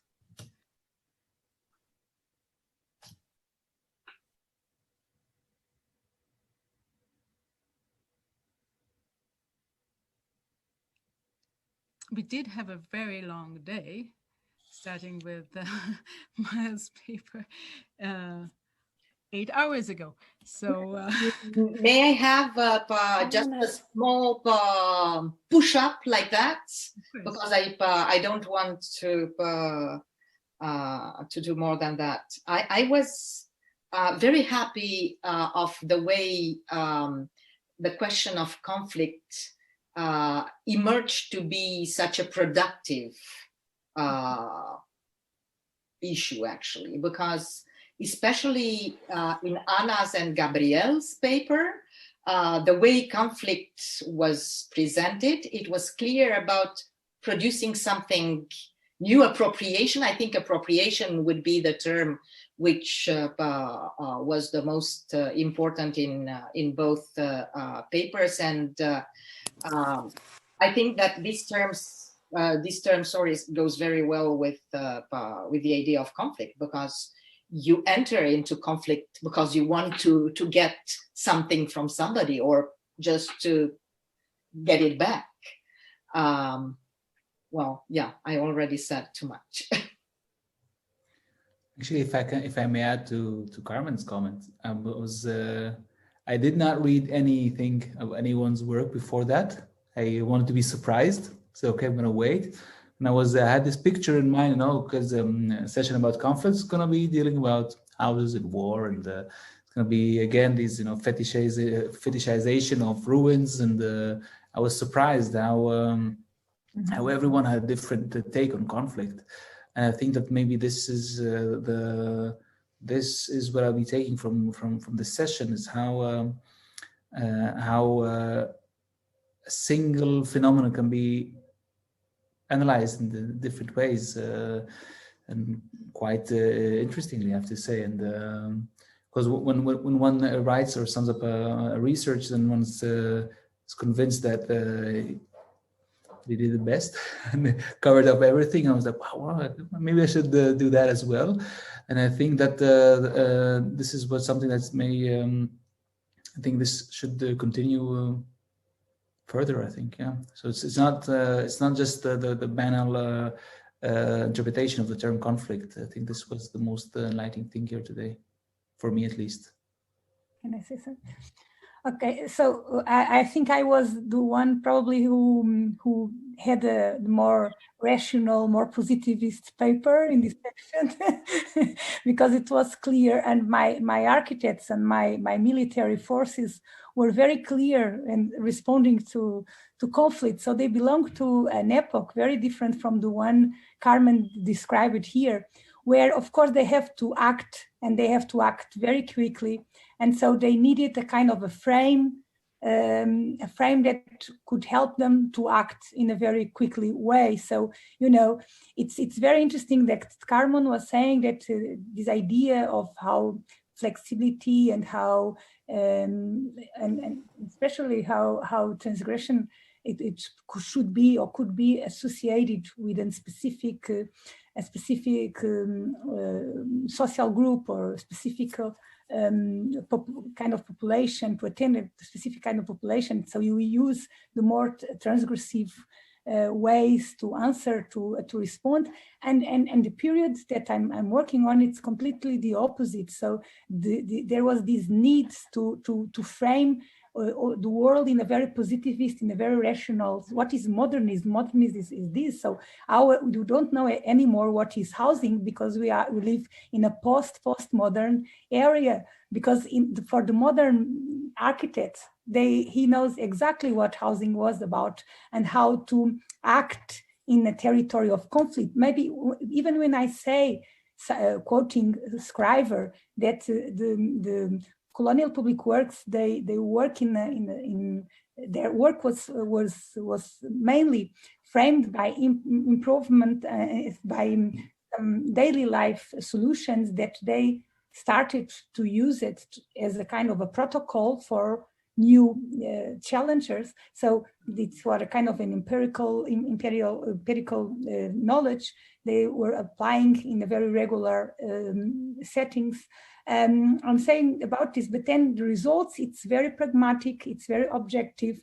And of course, these men and these women, there were not so many women, more men, they know exactly what to do. So I think this is quite interesting. And then we see, or when we are working on this subject, we see that they are the architects who raise some questions that started, just to put in question all these very framed positivist worlds. So it's quite interesting that we, the architects, that the society, see us as people who know the answer. So how should we do? We are the ones who raise the most delicate questions. We are the ones who have more doubts. And that it's quite interesting, even when we are looking at the past and looking in these very extreme conditions and this very extreme period of history. And we have all these very high,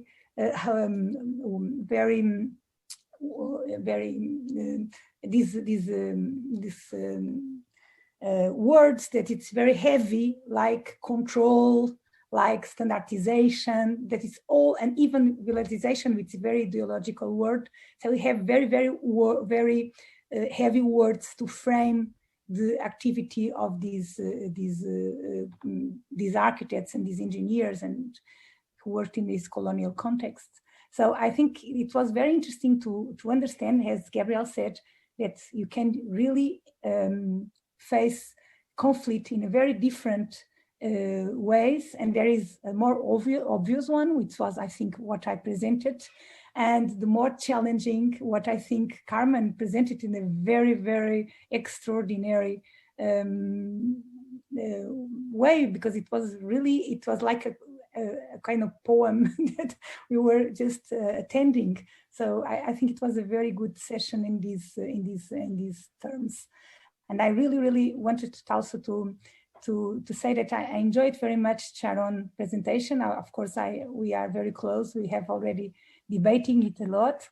And I was very surprised by Gabriel's presentation also, because the idea of the frontier, for me, it's very important, because in conflict areas, in armed conflict areas, not in conflict in general, the idea of frontiers, and for instance, some of these military resettlements, they were strategic implemented in frontier places in order to delay the guerrilla movements. So it is quite interesting to see how military strategies, sometimes it's also used by states, by democratic states, in order to, well, not exactly the same, but in order to sign a place, to make a kind of a mark of belonging. It's a little the same in this sense. I don't know if I'm being right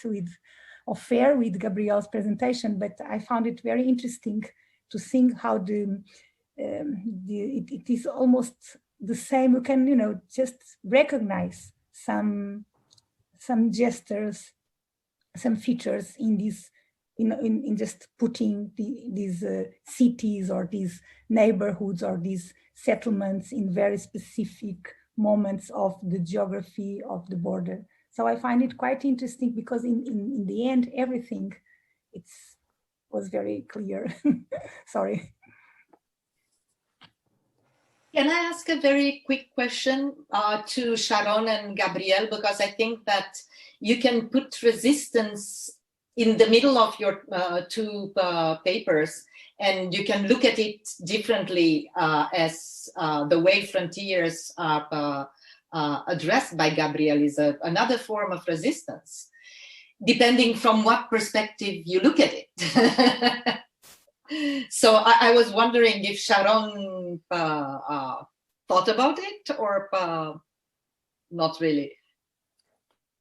Can you repeat the question, Carmen, about how you see frontier and resistance?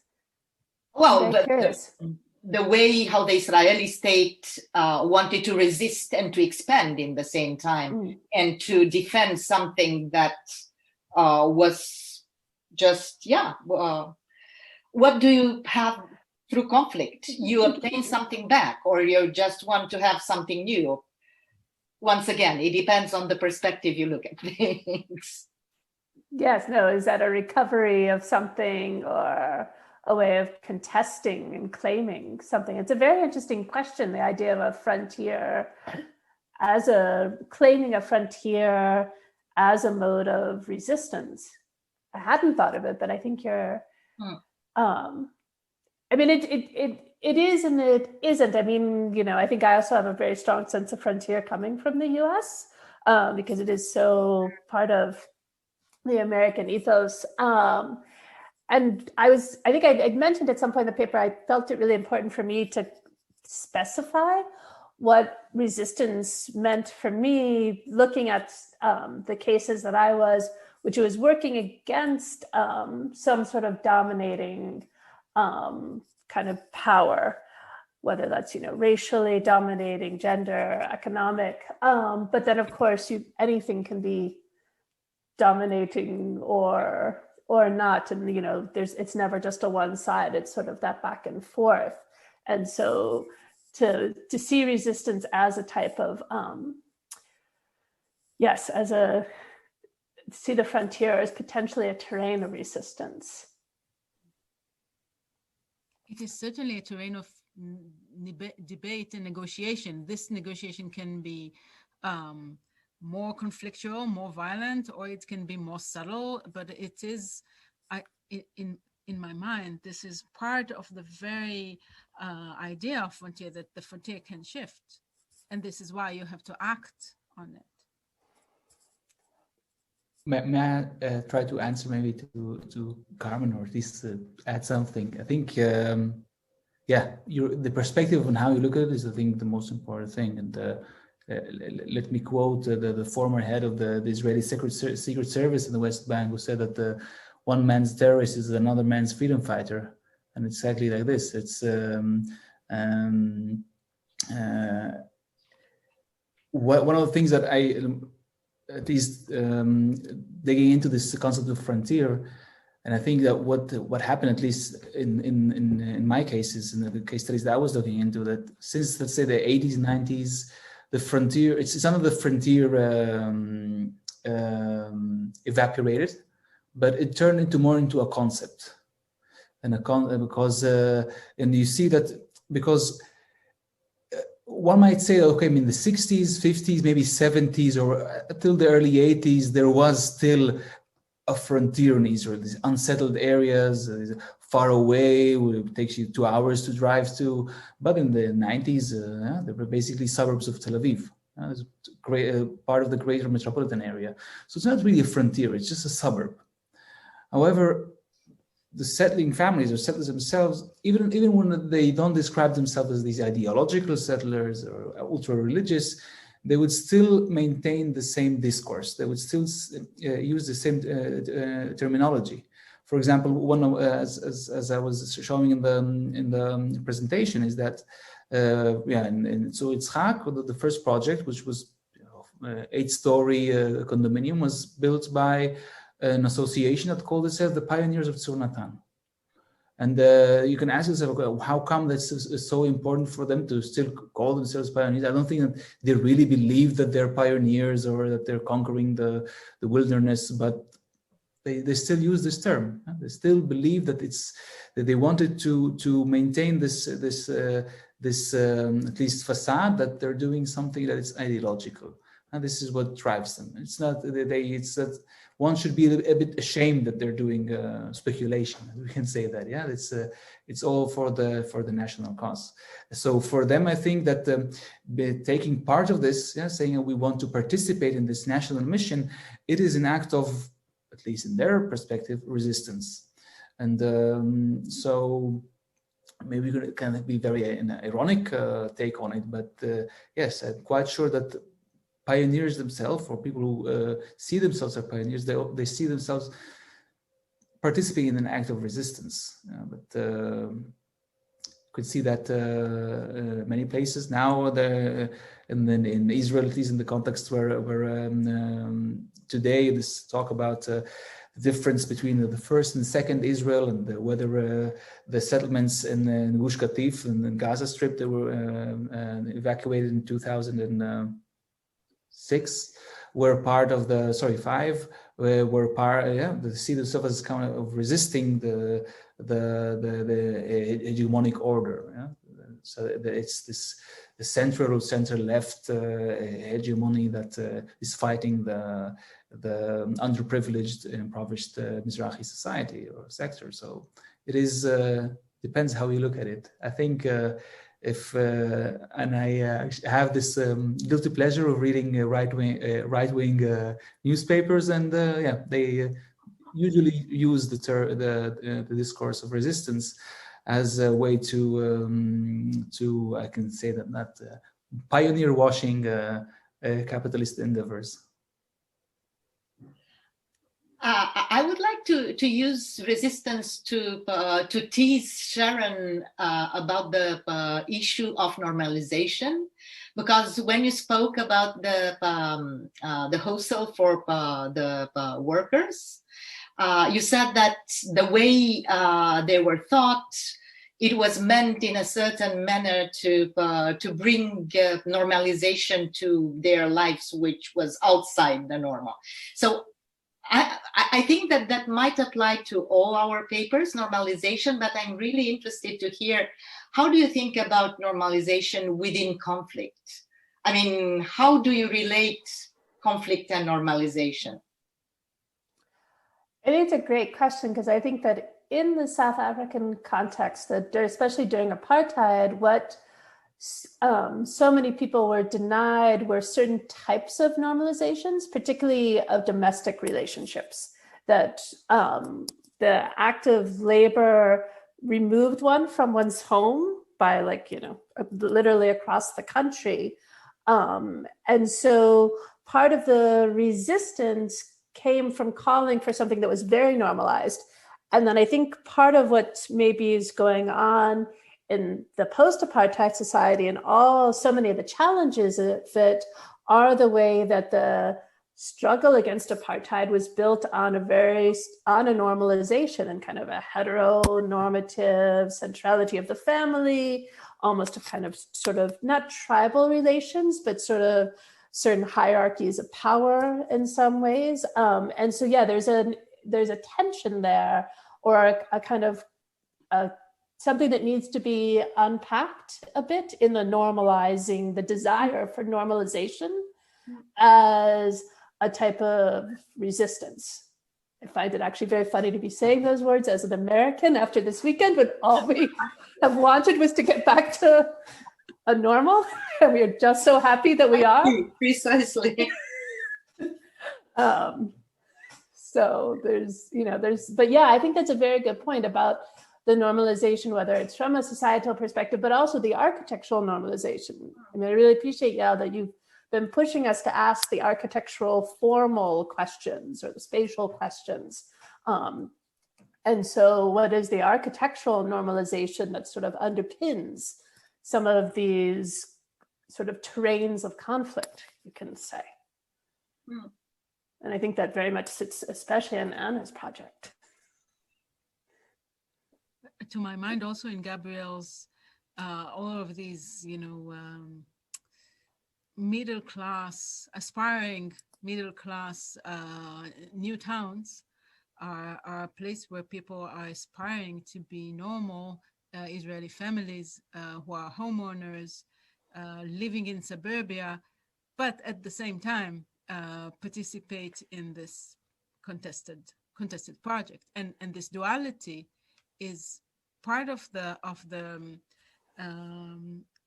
rationale of those towns, part of the rationale of this of the speculative mechanism that is producing it, that defines what is lucrative, or what is a good decision-making action of upgrading oneself both economically and socially, in terms of social role in the society, and in terms of citizenship, via purchasing of like this normal, mediocre housing unit, which is exactly, Sharone, what you were saying, which is paradoxical and perplexing.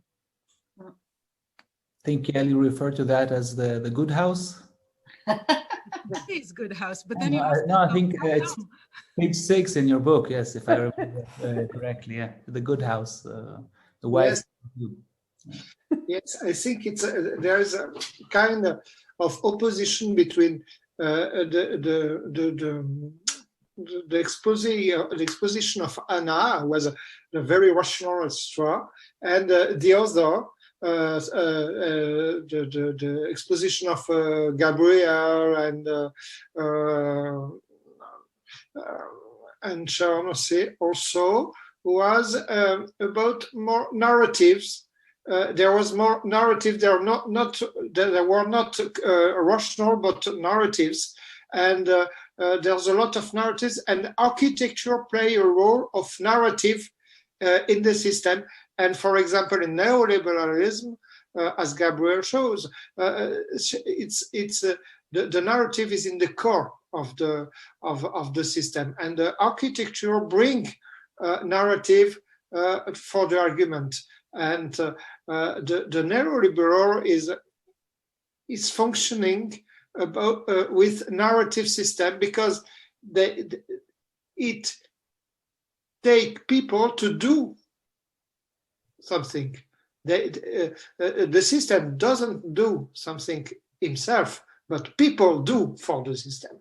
And so why they do that? Because they have narratives. You spoke about settlers, etc. For example, they have narratives, and if they have narratives, they can do something. And architecture bring them, and its function in this system. I think it's what I feel when the hypothesis I have when I hear the four communication. Can I say something to that? Also, historiography make narratives. For instance, in terms of colonial periods, the architect is always, approached like the good guy. So he was, just doing his job, trying to improve people's lives by doing beautiful buildings, beautiful squares, beautiful dwellings also. And then in this specific period, in this specific war context, the militaries, of course, were the bad guys because they represented the oppressor. And people forget that in these borders, using frontiers, like Gabriel said, the negotiation was essential. Probably the militaries negotiated more than the architects when they were working in the cities, in these beautiful capitals in Luanda or Mozambique. Probably the people the militaries who were traveling, just trying to resist. This was also a kind of a resistance. Yeah. These liberation groups, they were trying to negotiate, and they have to negotiate always. And that's why the architects were involved in changing the way people were living. So they changed the frame by changing the plan. I always talk about it because I think it's very important. And the military did not approach the population, changing the way the population lived in terms of their own domesticity, in terms of their own intimacy. They only wanted, to put it together in terms of a kind of a strategy, of a war strategy, but they did not want it really to change their minds. I think it's quite interesting because the modern architects probably contributed more to changing the minds, so more to in this machine of colonialism, they play a much more important role than we, the historians, wanted to say, because it's not good for architecture. If someone heard that, maybe we were a little more, we were more in the wrong side of the history that we should. That's why I say that, for instance, using some terms like idealism or pragmatism, you can be, can connect one part to one side, one of the agents to one side of the other of history. So I find it quite interesting because, of course, we are using words that doesn't mean anything, and the words only mean something when we put the context around it. So in a way, even if I agree with Uncle, of course, we are always talking about narratives. We are always trying to create a narrative and use the right terms to frame that narrative. And of course, the words we say here, they don't mean anything by themselves. They only have some significance when Gabriel talks about frontier in that specific context, or Sharone talks about resistance in that particular context of Africa, South Africa. And when people ask her, could we use it as example in other situations? Where of course we could, but we have to rethink again the term, and we have to rethink again probably the narrative around the term. So I think it's very important to be very aware that we are building narratives. Yes, of course. It's the job, isn't it? I agree, but there is narrative strategies and different kinds of strategies of narratives. And in some kinds of strategies, architecture play a role in this strategy. I think it is not by chance that many of the people part of this research group and many of the people participating in this conference are historians of architecture, historians of planning. We are conducting close historical studies of specific sites of inquiry, but then from these narratives, we extract terms that can be applicable for other cases, of course, taking into account everything we said. But what we just the example now of Priscilla's proposal of transgressive citizenship taken from the Brazilian context applied to Carmen's term emerging from the theory of architecture, those terminologies, as they are surface above the narratives, may have the capacity to repenetrate the case study and see different things in it. And for my study, this has been really extremely significant. But of course, this is a play between the close inquiry and the more theoretical thinking. In a sense, mass housing kind of poses us with this kind of problematic that Miles was talking about this morning. This is a global history, but at the same time, it is very, very specific. Then how do we deal with an object of inquiry that is like all over and has some important correlations, but at the same time is very specific and with the minutiae of details. It's a fascinating challenge, and we will. I hope we learn more from this conference than yeah. We actually exhausted the time slot. I'm shocked. We have and ourselves a little bit. Yeah. Yeah. We started at 5:30 and it's 8:30 now. So any last comment or question? Only to say that it was a pleasure to be here with you again, and it was very, very good. And to thank you very much, Yael. Thank you. Thanks, Yeah, yeah. it's pretty. You say the same to Susan and Gaia? Of course, but you are participating tomorrow as well, right, Carmen? Yes, of course. I will be just a little bit participating. I'm teaching tomorrow in the afternoon. Don't forget the concluding roundtable on Thursday. I think. Oh no, I will be back. Okay. Only tomorrow afternoon I will be away. Okay. It is a surprisingly intimate event. Anyway, night or good Taking afternoon. place at home in housing circumstances. Bye. See you tomorrow. Thank you. See you. Good evening. Bye-bye.